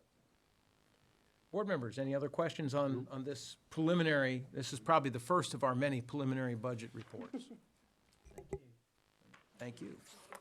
All right, we've had some people waiting a long time at the back of the room. Yes, they have. Somebody forgot to mention to them, they're at the end of the agenda, not the beginning, but they are the faithful ones. You have to do the lobbying game.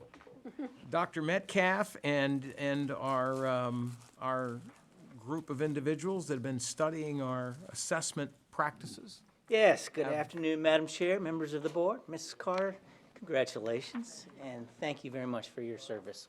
We greatly appreciate it.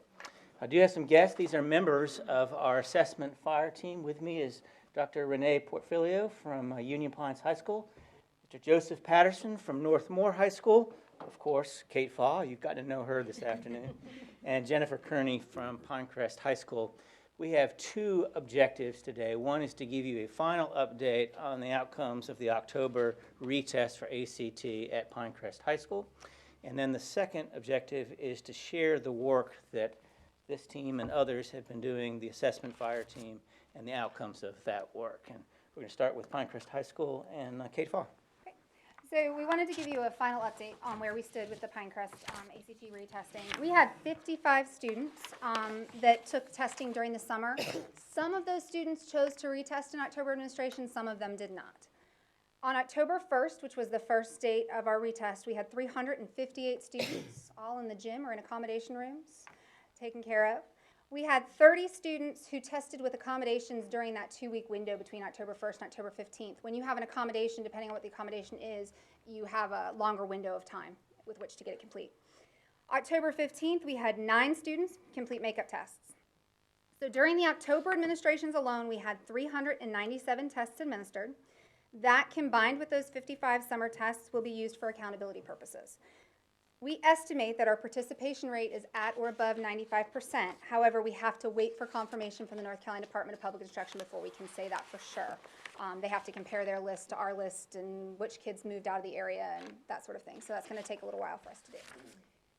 We also wanted to give you just a little bit about achievement. So when we look at how Pinecrest students' achievement compared to previous years, you can only look at this year in October administration. So I want to be clear, it's not a true apples-to-apples comparison, because with 16, 17, and 17, 18, you're looking at all year. You're looking at summer, you're looking at fall, spring, all ACT tests that are taken by students.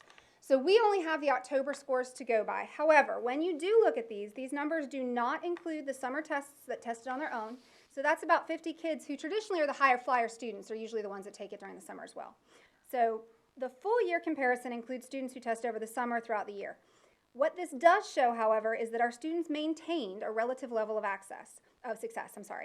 And it is important to note that for the first time in Pinecrest's memory, they had 2 students score a perfect score on the ACT. Over the summer, we had Sydney Hawkins took it over the summer and got a 36, and Ava Booker on October 1st during our regular administration. So for the first time in Pinecrest history, they had 2 perfect scores, which is a big accomplishment for those students. Our ACT contact has informed us that we should have full score reporting, including the summer, by the end of the year, but it's something that we've got to take into consideration with all of our tests that we have before they'll be able to give us a final overarch. But as you can see, it's not a significant difference between full year comparisons. So students did achieve and maintain their scores. following the loss of the score sheets at Pinecrest High School, and at the direction of Dr. Grimacy, we put together an assessment fire team, which these folks are a member of. The goal of that fire team was to review and confirm, and if needed, amend any and all the processes and procedures related to testing.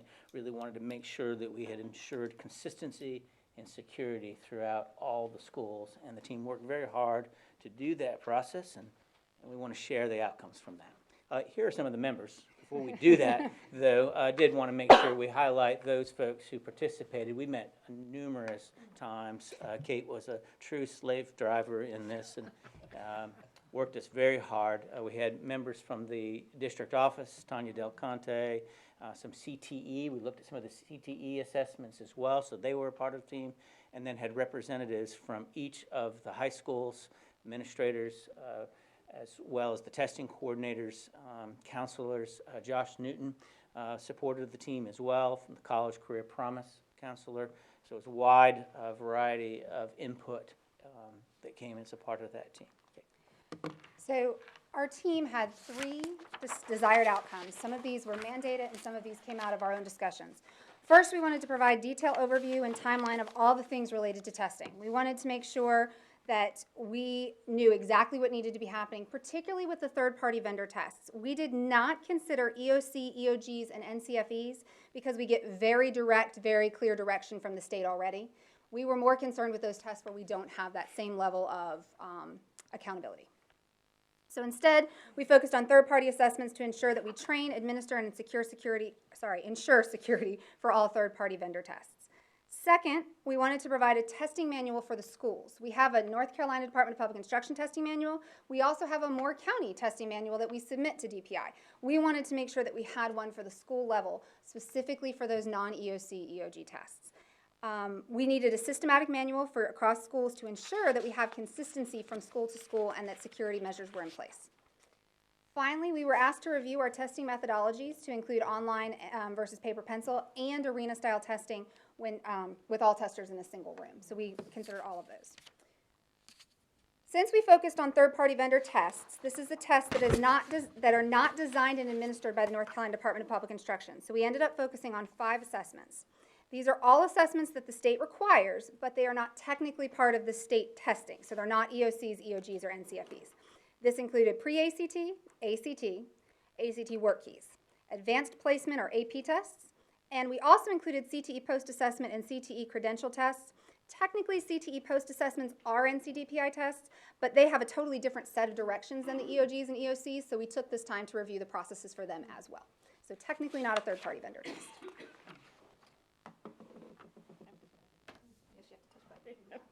Which one?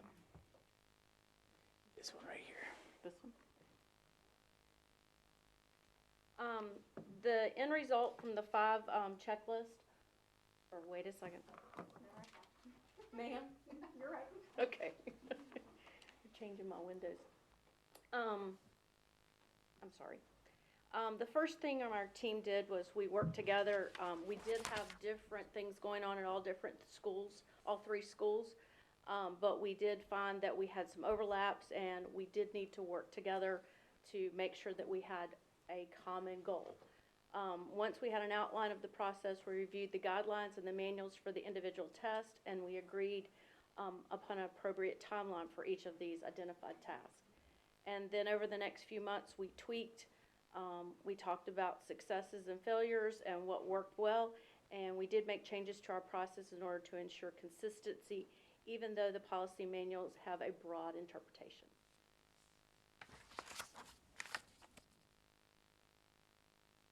With the checklists, we made sure, everybody is checking and counting, and one of our big things was that no time was counting, checking material in, was just one person going to do it.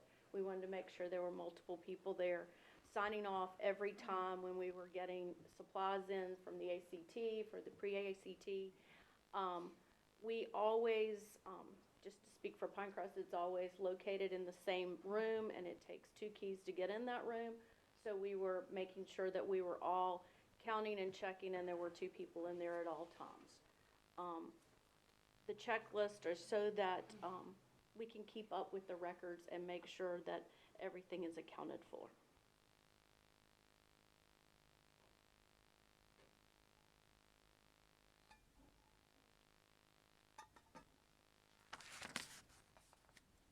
Okay, and once we completed the checklist, we drew our attention to the Moore County Testing Manual. And with that, we started by reviewing the NCDPI Testing Coordinator Handbook as well as the Moore County Testing Plan as submitted, that we submit to DPI. We use these two as a basis for our school level best practices manual. And so from that, in a lot of places, we reviewed and expanded the requirements and eliminated sections that were not relevant to the schools. Now, as far as the best practices manual goes, this is our final product. If you notice here, it's going to have all three types. Even though we talked earlier about limiting it to third parties, we start off by talking about the state test, which these are your NCFEs, your EOCs, and your EOGs. And then we talk, we have here the third party tests, which include your ACT and of course your AP. And then we did consider and talk about the voluntary third party vendors like SAT and ASVAB. But of course, with those, we have to remember basically they just use our facility, they manage them on their own. They're just using our facilities for a short period of time. Now, with that, we continue on, and with the school test administration logistics, these are things that we took from NCDPI as well as what we have, and again condensed it. Now, test material security. Scroll back up under test security. There, as Ms. Kearney mentioned, we did nail down that we did want at least two people present and two signatures at the bottom to make sure that that there is that accountability, that added accountability, that added security as far as the testing materials go. With these, these are a lot of this. Like I said, is a lot of the same stuff we've done. Just revise your testing environment. All that stuff is what we've been doing. The self-monitoring process, online testing. Now, as far as online testing goes, of course, we do online testing, and everything that's mandated or that's mandated for us to do. And then we did finish off with school-wide emergencies. Now, lastly, we did put in writing some CTE notes here. That way, we're putting into practice what we've talked about, but there wasn't anything in paper format or written out. So as you can see, a lot of that is the same, and it just rolls right into our EOCs, NCFEs, and so on. Joe, Mr. Patterson, if I could just ask you to clarify. When we host a SAT or ASVAB test administration, there's a team that comes in, and they're self-sufficient, other than just getting them in the building. And then when they administer that test, can the board just assume that there are children other than Moore County students taking those tests? They're from surrounding counties, private schools, there's some homeschoolers in there. And so just to paint a picture there, the difference between these different kinds of third-party tests are that in one case, it's predominantly, if not exclusively, Moore County students, and in the other case, it may be even a minority of Moore County students taking the test. Is that accurate? Is that an accurate depiction? Yes, sir, that is accurate. They are essentially using our facilities, and these would be open enrollment for anybody from anywhere. Very good. Everybody, any board members all understand that? I have a question. Under the test material security, the first bullet, upon arrival of school, test materials are unboxed by school testing staff. Any discrepancies are reported to the LEA test coordinator or vendor as appropriate. Why not "and vendor"? Because it depends on the test. So pre-ACT, for example, is managed entirely exclusively by the school. So this is the first year actually where we put in the order at the district level for the materials. But if they are missing materials, the credentialing tests and the AP exams being the best examples, if they're missing something, they don't communicate with us. We can't do anything about it at the district level. They must communicate directly with the vendor. So it's one of those things where depending on where they have to report it, if it is ACT this year, they have to report it to both. Okay. But AP testing does not. We have no, I can't even see how many tests were ordered by a school at the And district level. that's why the AP portion, because Okay. we did transfer with pre-ACT Right, and ACT, right. you know. Because that was, seemed to be part of the difficulty that we had previously, that both parties were not notified at the time, and so I wanted to make sure that that was cleared up. And that is one of the biggest difficulties of a third-party vendor test. Thank you. Our third desired outcome was to review and recommend testing administration methodology. There was much debate over online versus traditional paper pencil exams as we completed an in-depth analysis. Some assessments, due to third-party or state guidelines, have mandated administration types. The pre-ACT is offered only to 10th graders as a practice paper pencil exam. The ACT Work Keys is offered to 12th graders online if they have completed 4 courses in a CTE pathway. The Advanced Placement Exams, or AP, are only offered as paper pencil assessments through the College Board. And then our CTE post assessments are online. We have no choice in how we deliver those administrations.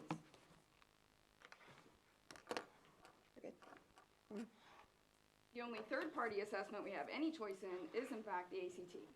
The team had spirited conversations on this topic. We even gathered input from seniors who have had a broad array of testing methodologies. Interestingly, about a third said they preferred paper pencil, another third said they preferred online, and the last third said they had no preference. Isn't that helpful? Makes life so easy. At this time, the team recommends the ACT be given in the paper pencil format, largely due to the fact that the pre-ACT, those 10th graders, where they are practicing the ACT, is mandated to be given as a paper pencil exam. However, the pre-ACT does allow for read-aloud accommodations on a computer, only for students with an IEP or 504 plan. There were issues this year with Chromebook compatibility using the USB drives that were provided for the read-aloud. USB drives provided only worked on desktop computers, and we had very few. In that third bullet, currently there are also no North Carolina testing sites with the online option. The test sites are all currently giving paper pencil exams. In addition to the pre-ACT, many students use our ACT assessment as a practice. Some 11th graders are even practicing at these test sites right now before our February 25th administration. Additional concerns surrounding an online ACT include testing an entire grade level for 4 more hours at a time, not only for the 11th grade students, but also for the academic disruption of the day for 9th, 10th, and 12th grade students.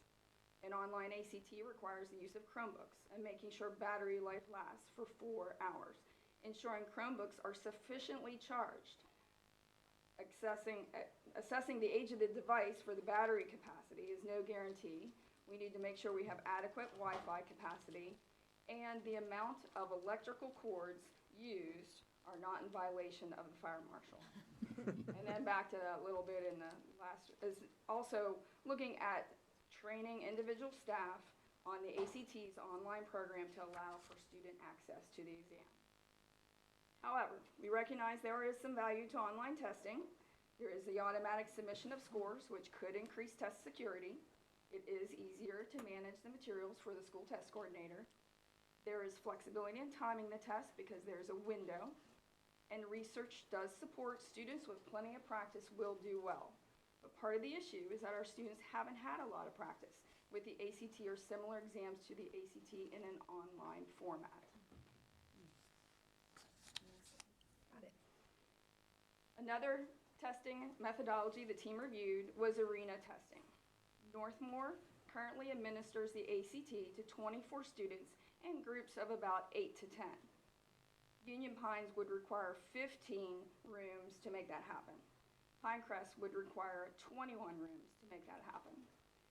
Union Pines and Pinecrest currently administer the ACT to large groups of students in their gyms following the arena testing model that ACT uses at their testing sites. Our team came back again to concerns that moving away from arena testing would result in a loss of instruction for other grade levels of 9th, 10th, and 12th graders for 4+ hours of testing. For many students, our assessment has been a practice for the ACT Saturday arena testing administrations.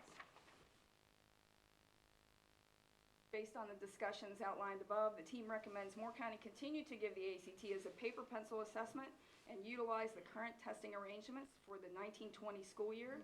The team also recommends each year we review the technology demands, the online offerings throughout the state, which would provide practice for students, and the training needs for staff. I want to again thank the members of the assessment team. They did an incredible job, particularly these three who hung out with us all day today for doing that and presenting and being a part of that and really throwing themselves into it. And we are here to try to answer any questions that you may have. Mike, I have one. How often may a student take the ACT? Many times they want. As many times as they want, there's no limit. We provide it one time free of charge, and that's that February administration. And is it true, every time they take the test, then they get to use the highest score they have on any of the Yes, that is sections? correct. So I would like to see a list of the number of scholarship offers, the two that got 36. It's got to be enormous. I'll be sure to track that down for you. Scholarships come automatic with the ACT scores. Is it the pre-ACT or the ACT that's given to all, that's used in the school grading? That's the It's ACT. The ACT. Sorry, I misheard the question. ACT. And I know this doesn't come under the fire team exactly because it's a EOC question, but we're giving EOCs, EOGs, well, not on computer, correct? Most of them, not all. That is mandated by the state. However, by the year 21-22, all state assessments, with the exception of the VOG3, which is still being discussed, will be administered online. And so that's not done with a thumb drive or No, whatever. that's done through a testing window module that is on our computers, NC Test. And the state's not concerned that our bandwidth and our laptops and our whatever will malfunction during a 4-hour test administration? If we had those concerns, we would have to submit a waiver to the state, and part of that waiver would include telling them what we're going to do to fix it so that we're in compliance by 21-22. But we do not have those concerns, and we are able to manage our EOGs and our EOCs. They're not all given at once. But that's It's- what I was going yeah. to say. Keep in mind, there's not a single situation where you have every single student online at the same time. So that's the difference. And those students are spread across rooms. So. Your recent actions to improve your IT infrastructure doesn't hurt. Oh, absolutely. Absolutely. The ACT classes, are they offered for free, or do students have to pay for those? Like the practice classes? The online classes are offered for free. Yeah, the ACT does offer something through theirs, the ACT Academy, and that is free. Of course, there are a number of ACT help that you can pay for, but ACT does offer the ACT Academy. We also have those options through GradPoint. It comes along with our GradPoint purchases that we use at all the high schools, and students have that access too. We particularly used that at Pinecrest this past year.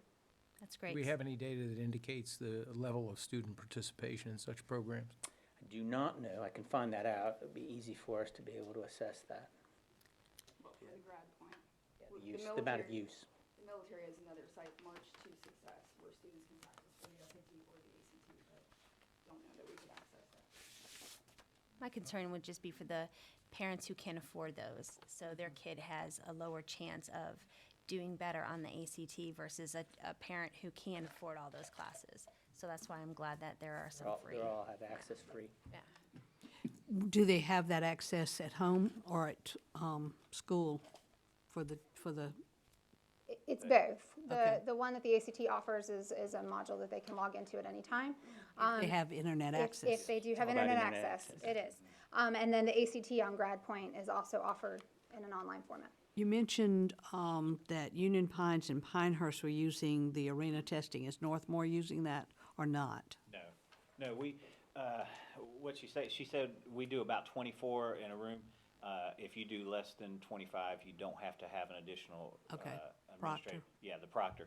So we're in, the way I've got it set up is I shut down a particular area and just relocate those teachers, and we're small enough to be able to do that. Like she said, 8 to 10, just going back and looking, last year was 8 rooms, but it was a small group. This year's looking like it's gonna be around 10 rooms when you get your pull-out groups and your separate settings and all that. You know, Thank you. Northmore doesn't have an auxiliary gym that they could use for that. Yeah. Yeah. I was gonna say, not yet. That time's coming. Other questions? Madam Chair, I would like to clarify, when the committee references recommendations, those recommendations are approved by the superintendent. This isn't a policy recommendation, it's a procedural recommendation. These are regulations going into place. So unless the board advises otherwise, it's my intention to approve the recommendations. I've been very impressed with the work of the committee. A lot of work, a lot of work that's gone into that. Yes. Thank you. Thank you all. Thank you. All right, we're down Madam to Chairman, the are you last ready for item. your final item? Certainly. Let's end with Mr. Barath's flyover of our monthly flyover of our construction projects, with spending just a little bit of time with each one, making sure that we have enough money to complete them. Mr. Barath, Thank you, Dr. Grimacy. he's very focused. I just wanted to make sure I had the right documents in front of me. All right. And as a closer today, coming at the end of the 9th inning.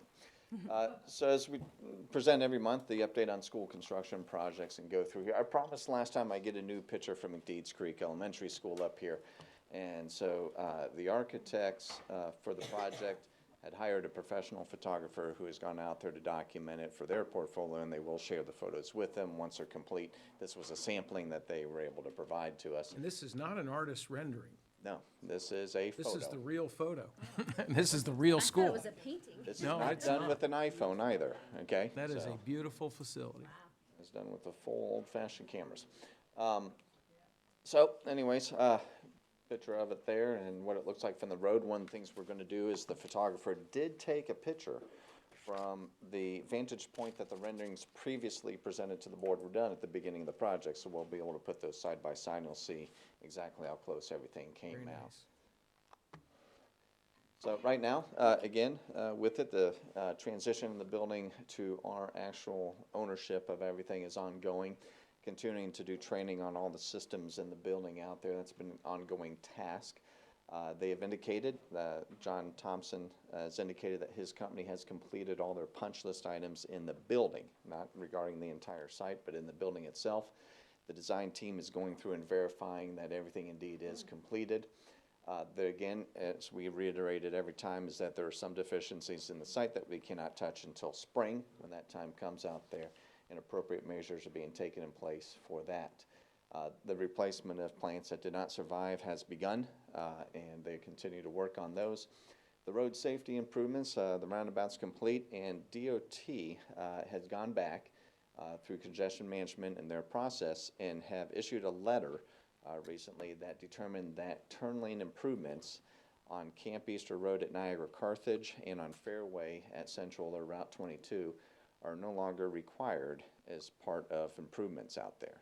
So that just recently came through, so I've had a discussion with DOT, and we'll be arranging a discussion with the town of Southern Pines to discuss this change in the traffic impact analysis assessment by DOT. Again, we're withholding funds from the contractor, considering everything that still needs to be completed out there in the project at this time. Mr. Brown, Yes, ma'am. do the new plants that are going in come with a guarantee as well? Yes, they do. They come with a 1-year warranty Good deal. From the date of their planting. from the date of the planting. Their Correct. The replanting. Very good. So Aberdeen Elementary, going down there again, thank you, Mr. Denison, for joining Dr. Grimacy and I last week on taking a look at Aberdeen, Southern Pines, and Pinehurst. Again, that invitation is extended to any board members that wish to join us on a walkthrough of the facilities.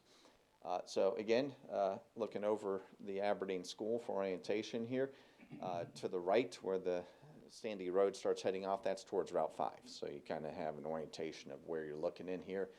You can see a majority of the metal roofing system is complete. They are working on some of the last parts of one of the classroom wings at this point out there. And you can see the development of the parking lot, the drop-off on the right, the bus loop in the front of the building mass, and all the play area around the back. So you kind of get a feel for it out there now with this. Give you a perspective, looking from Route 5, about 400 feet up, so you're not exactly at car level.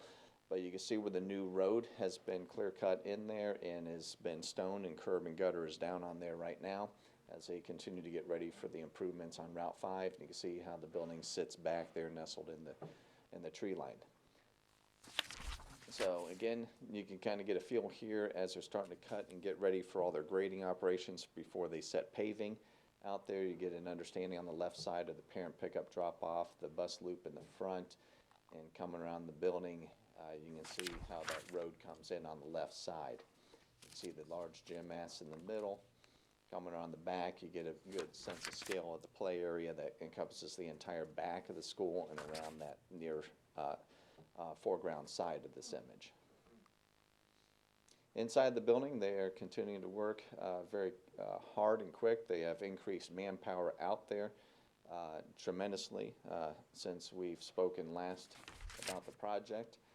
They are getting the infrastructure all in place out there, trying to get mechanical systems ready to energize, as well as getting all the drywall and components up John, and in let's place. note that, go back, just Sorry. note the track down the, just to the right of center, you'll see that track where the cabling will go that we introduced this evening, earlier in the meeting.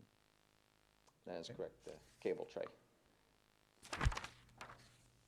Looking in the gym, you can see how they have already begun painting the deck above system, protecting all the glulam wood truss work in there. Those are not the windows. They have put in temporary measures in there until the glazing comes in there, so they are bigger than that. Looking down the hallway again, you can see how they're beginning to get the finishes. You can see the color in the flooring starting as their first pass of the installation of the terrazzo flooring through there. And you can also get a sense of the daylighting that's coming in through there, through the windows up at the roof structure. And the classroom wings, they are starting to get the partitions between the rooms installed. You can see how that's going up, and you can see the opening for the doorway on the left, where it allows classrooms joining one another to go back and forth and work as a team. And you can see the exposed large beam structures coming through there as well. And down the hallways, again, you can see how the terrazzo is going along. They began grinding it in numerous locations to get them ready for finish, which they will only complete after all overhead work is done in the school before they go and give the finishing touches to it. Again, this project had an original completion date towards the end of January, and the contractor had schedule slip until into March. It was actually jeopardized at that point. Had nothing been done, it might continue to slip even further. And so they submitted their recovery schedule to demonstrate how they're going to get back onto schedule at the end of January. We are continuing to monitor that with the design team, with the increase of staffing out there of the labor force, and with the efforts being made 6 days a week. They have made notable improvements in there. We continue to see how the improvements are resulting in the project being done by the end of January, and we'll be able to report better on that come next month. 88% of the timeline has passed, and if you look, their pay is at 66%. So that's the first indicator of a discrepancy there in progress versus that. But they are beginning to make substantial progress inside the building with work being done, and we continue to determine if and when they're going to reach completion. I've not used any funds outside of the award at this time through the contingency or inflation budget line items. John, before we leave Aberdeen, the parking lot lighting is going to be leased lighting, is that correct? Yes, it is for all schools. Do you have any idea when they plan to put their infrastructure in? The conduits that they put in are only going to be pathway under paved areas, and then the rest of the cabling is direct buried by Duke. All right. The access road, is that going to have any lighting at all? It will. Okay. Along the main road. Thank you. Southern Pines Elementary School. Again, kind of a down look on this from above. On the top of the picture, that is where the two-story wing is for the school, and you can see the gymnasium on the left. Connecting the two forms is our media center, art room, project rooms, robotics in the middle, and then at the bottom of the image, that is the front of the building, the single-story classroom structure. Kind of hard to see. Topography changes from this. It's a straight down look. So now you're starting to pick up some of the grade change across there. In this view, you can see in the foreground, this is a view from approximately where Carlisle Street will come across the front of this image. You can see the parking lot. They're starting to put their stone base in there to get it ready to put curb and gutter in. And then the building entry there on the left side, and you see how it begins to slope away down. This is a look from where Carlisle will come through the woods at the top of the image, down and tie into Bruce Wood in the foreground. So you can see kind of that clear-cut area where eventually Carlisle will extend into that. The apartments on the left and the school construction side is beyond the trees on the left side here. Now you get a sense of the change in grade as you can see the gymnasium, looking at it from the west side here, and the scaffolding up high to the bearing points. Get a view of them getting the decking down over where the second floor will be placed for the two-story classroom rendition. The stormwater retention basin is complete as far as the retaining wall structure goes, with a fence along the top of it. Give you the sense of scale and the magnitude of this, as we had to make up the difference in the site elevation as it dropped 80 feet from front to back, and how this had to be put in place to create that opportunity. How high is that? How deep is Approximately that? 24 feet. Wow. That's a sheer drop from one level down to the next level, and then there's a level below that. Add the fence. There's a low level down there, correct? I don't think the public has fully appreciated the complexity of the site and what it took. And we estimated high. You know, we estimated site development was much higher than the other sites, but we didn't guess high enough. You know, got our hands slapped for that. We should have actually estimated higher. It's not that it came in higher. We should have estimated higher. We would have seen that complexity. But when you actually walk over there and you look at that, it suddenly occurs to you that the people that are working on this site had a big job on their hands. This is a very complex site, and we were, only 8% over on our budget? I cannot remember the exact number, but it was 2.8. Just about 8% that we were over, and it was a lot of money, but it was only 8%. And so we were criticized a lot for that. But now when you look at this, you go, boy, this is an amazing feat of engineering. And Monteith Construction and SFL&A Architects and our team have done a really good job. As you can see, this site is coming together. It was very complicated, but it's coming together, and it's going to be a great source of pride for the community. And someday people will look at us and they'll thank us. You know, they'll thank us and they'll say they're sorry, because this was complicated and they never realized how complicated it was. And here we are. And it's really a sight to behold. If you get a chance to join John and I for a tour sometime soon, please do. Mr. Brath, is that the permanent fence going in? It is a 6-foot-high permanent fence around the top of that. It is. Having been out there fairly recently, it's an amazing drop. It is. So it's good to see the fence going in. And in the background there, on the top to the right to the picture, that is the play field. That's where they're storing their topsoil right now that they'll begin spreading throughout the site. You can see here the wall starting to go up around the two-story wing. There it is at the end where the stair tower would be. Inside the gymnasium, and getting ready to run the other walls up to bearing height, tall spaces. Looking over from where they began setting steel, again, to get ready for concrete pour of the second floor. Before you go on, John, Mr. Dennison, you were there. John, was he there about 2 days after these photos were taken, or 3 days? About three working days? 1 day prior. 1 day prior. Mr. Dennison, you were there 24 hours later. Was there change from these photos to what you saw? Much change. Remarkable amount of work with those brick and block masons working with Monteith. Just in the next 36 hours after these photos were taken, there was a lot of positive progress made. Very impressive. When I saw these photos and I realized when they were taken, I was very impressed.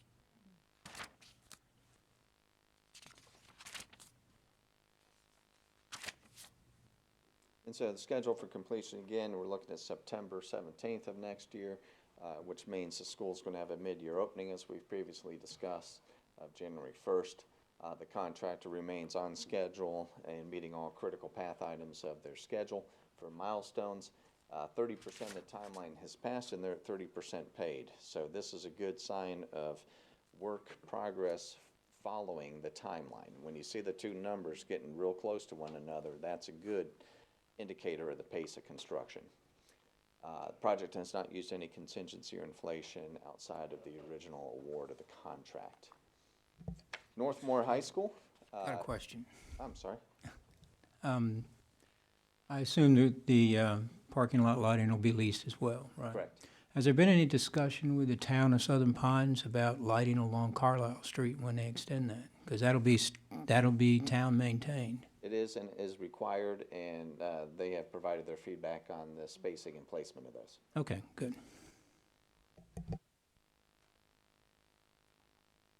Will there be sidewalks around that too? Coming down Carlisle, there'll be a greenway trail and a sidewalk. That's it. We won't go off any more tangents, thank you. That's okay. These are good questions. It's been a while since you've seen the Yeah. approved site plans to remember all these, so those are good questions. Very pleased with our progress in the last month. Fantastic. A lot of good progress. And so at Northmore High School, looking down at the site again here, where the future addition is going to suddenly be appearing out here, they have completed all the remediation of soils at the job site, excavated out all the stumps and the debris that was buried, and have all the structural fill in place so they can begin foundations and continuing to get ready to pour for slab on grade. This is up between the administration building and building 9. You can see how they're already getting the foundations in for that place there. On the right side, you see there the narrow, long area. That's going to be the future corridor that's going to come through all the addition to connect all the buildings along that spine. So you can see how they're starting to get ready to make up grade change here as well, because as you recall, when you were out there for the ribbon cutting, groundbreaking ceremony, not yet ribbon cutting, groundbreaking ceremony, how the site fell away behind where the ceremony took place. So you can see how it's beginning to form the step down there. At the very bottom of the addition, they are getting ready and have set to pour in place their retaining wall system. This will house where all the mechanical units will be for the addition, as well as some athletic storage. So again, just another view of the retaining wall system they're getting in place. You can see in this image over the existing locker room area, the curbs that are in place. You can see them with the colored blue protection paper on there for the rooftop units that are going to provide the conditioning to the locker rooms themselves. Inside the locker rooms are starting to look a lot different in this renovated area. The terrazzo flooring has already been poured down there, and they have grinding procedures going on. They're starting to put their block fill and getting ready for finishes in the spaces. The schedule for completion of the overall project remains August 9th. And again, we are working, as a matter of fact, this morning, Director for Planning and Construction met with the building inspector as a pre-walkthrough of the locker room area to have it ready for occupancy and use on January 2nd when everybody returns back from the Christmas break. So everyone is working feverishly towards that milestone completion of the renovation part. And they seem to be on schedule for that. It'll be tight, but they are committing to it and doing everything that they need to make that happen. Overall, for the project, 33% of the timeline has passed. Again, the unsuitable soils had been addressed. We had the final count for them.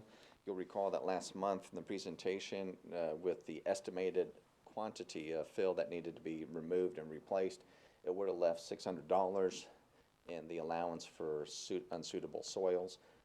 Good news is it wasn't quite that much when we finally added up all the tickets on the trucks, and still have about $3,800 remaining in there. We are out It's of... cutting it close, John. Not as close as 600 was. So the good news is we're ready to come up with foundations, so we don't expect to see any more unsuitable soils out there.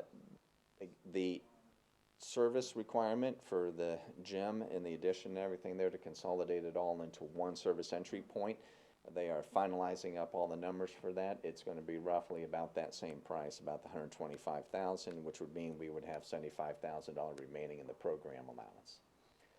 The 33% progress on here. The last pay invoice, they were about 29%. But we have a new invoice for payment that had just come in, so that's would bring it up really close to the progress. And again, we have not used any contingency on inflation funds remaining from the award of contract for this project. John, before we move on, I just got to emphasize that given the problem we had with the unsuitable soils, a lot of contractors would use that as an excuse. We could be 4 to 5, 6 weeks behind based on that. But with Monteith Construction, we are right on schedule. In spite of all that additional digging and cleaning out that had to be done, they just upped their game, got more people on site, and got it done. And very, very complimentary of Monteith Construction. Well, we could talk more about Pinehurst Elementary School now than just this image. Demolition has begun. So they started with the demolition sequence of the Exceptional Children building that was sitting out in front of the media center out there, and within one day, this is what it looked like. So they wasted no time. This was one piece of equipment with one operator that did this. And you can see how they already separated it into masonry pile, wood pile, and metal pile. So very effective. That's impressive. I mean, when you watch them do it, they're not only tearing it down, but they're actually sifting it out and organizing it into different types of materials as they break it down, and they still get that much accomplished in one day. They're very skilled at what they do. Extremely mesmerizing to watch at times when you're there. And so nothing like being in the midst of it with equipment as they're getting ready to haul it away to recycle plants and reuse. He looked, I wish I could get a close-up picture of him sitting in the middle of the media center here. He was all smiles in his element as he was demolishing from the inside, moving out of the building. You can see starting to tear everything down in there. And within a day and a half, that building was down on the ground. So they continued to clear areas out there. There was trees that had to be brought down in the front to make room and way for the building addition, the parking, driving, and utility areas. So they're nearing completion of all that and get a kind of feel for it. This is a view you never got before, looking across all the way, the front area all the way across to the gymnasium. You had to see it through all the trees and everything. So those trees have been all brought down now. That's from the parking lot, isn't it, John? Yes, it is, from right along that drive lane that goes up to what used to be the front door. And there used to be a line of trees all across there. What's that building? That is the gym in the background. Stormwater measures have been placed out there. Matter of fact, while sitting here for the meeting today, I got a text from the contractor. They're already cutting and prepping for the building pad of the front of the school.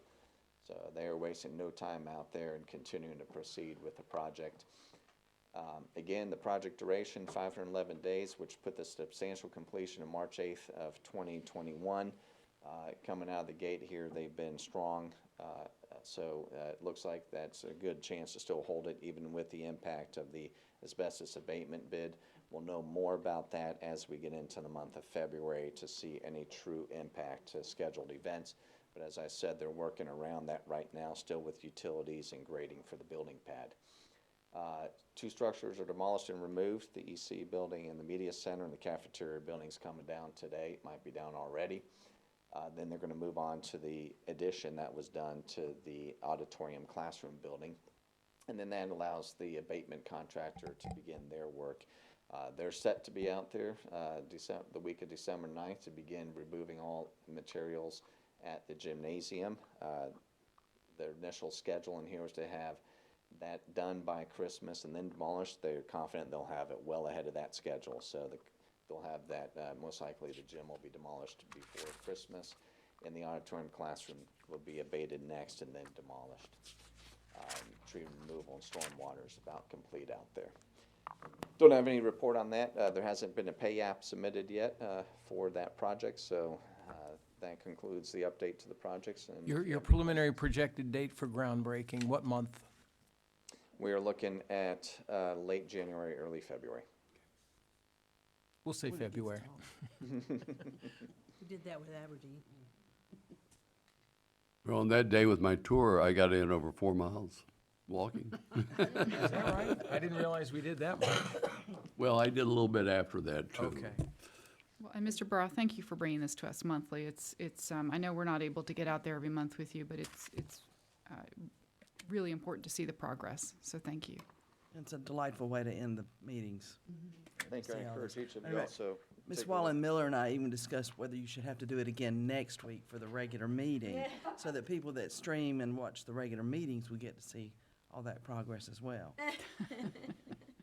As the person that makes him meet his deadlines, please don't ask him to do that. I encourage you as well as the public to go to our website. We do Yes. have videos of drone videography of the Aberdeen site and of the Southern Pines site. And as soon as we get more progress going on, the Pinehurst will begin those videos as well. So you can see every couple of weeks fly arounds and see the progress yourself. John, I could ask you privately, but I want to just ask you where the board members can hear. Next month, when we do the update on Northmore, can we do a drone flyover of the modular buildings out Sure. there? We've not included that in a presentation, and given the sweat equity that went into that beautiful arrangement out there by our maintenance personnel, I think we need to include that in the public record. I think by now, most board members have seen it, but to actually walk it and go out there, I've had some teachers who find me wandering there occasionally, just looking at it. And there's the Dr. Bob ramp that I added to that with maintenance guys, but a lot of good memory. It was not a lot, bad memories, but also good memories of work well done. Our students and our teachers are enjoying that much more than what we thought they would, and really, for everybody that made that happen, it's really helped Northmore this year. You know, Joe's not here, but I think he'd agree with me on that. Everybody's very pleased with how that's worked out. And also, our maintenance, because of what our maintenance personnel did, those modular units are going to continue to serve us well after this. They were not in the best of shape when they were moved by the original contractor, but then a second contractor came in and worked with our maintenance people, and if we can include that next month, I'd Will do. appreciate it, yeah. All right, at this time, we can move on. We'll let Mr. Barath step back and move on to board comments. Mrs. Wallen Miller, would you like to start us off? Why, thank you, Chair Carter. Thank you for allowing me to go first, actually, because I do have some comments.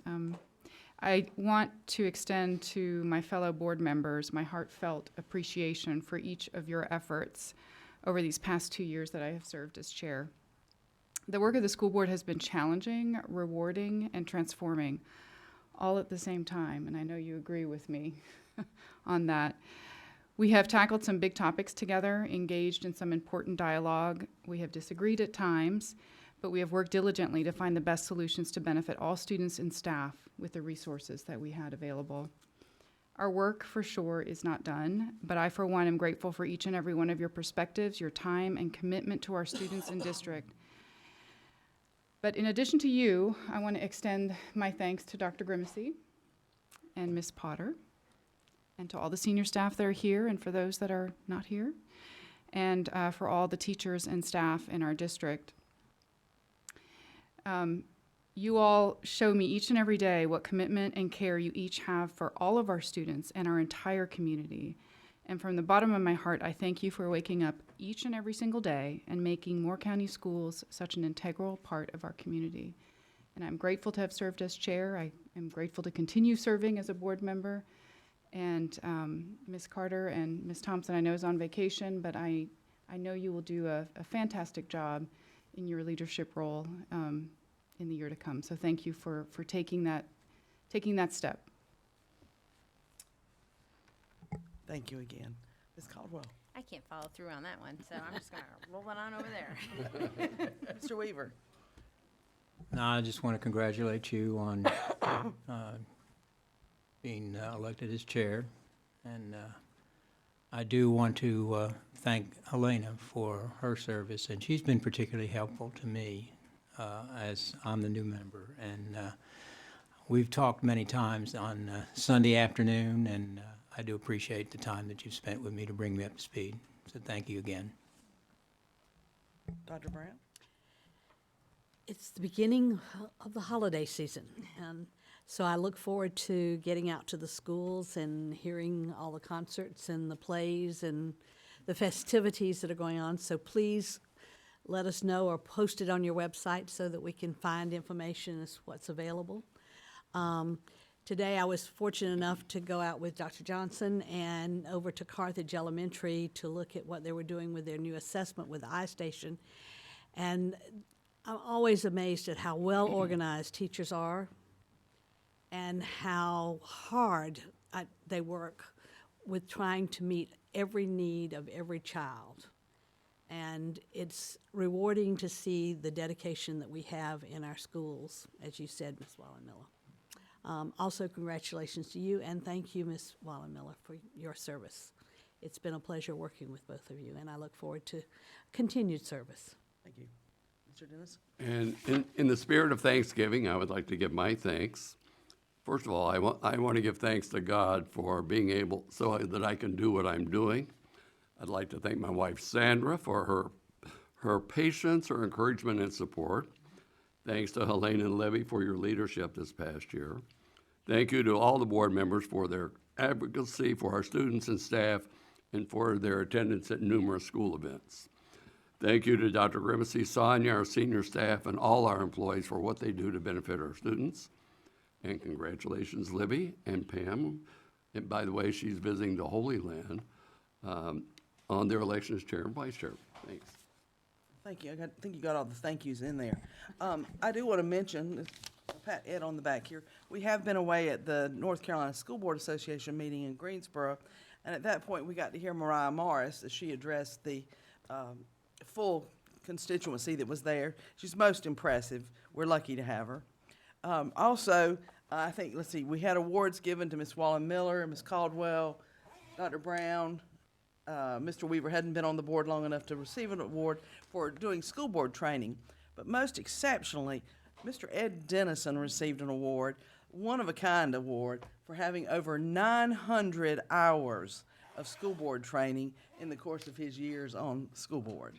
So congratulations. I got no bonus check for doing that. Have a cookie on the way out. So, Ed, that brings us to your favorite part of the program. I move the meeting be adjourned. Is there a second?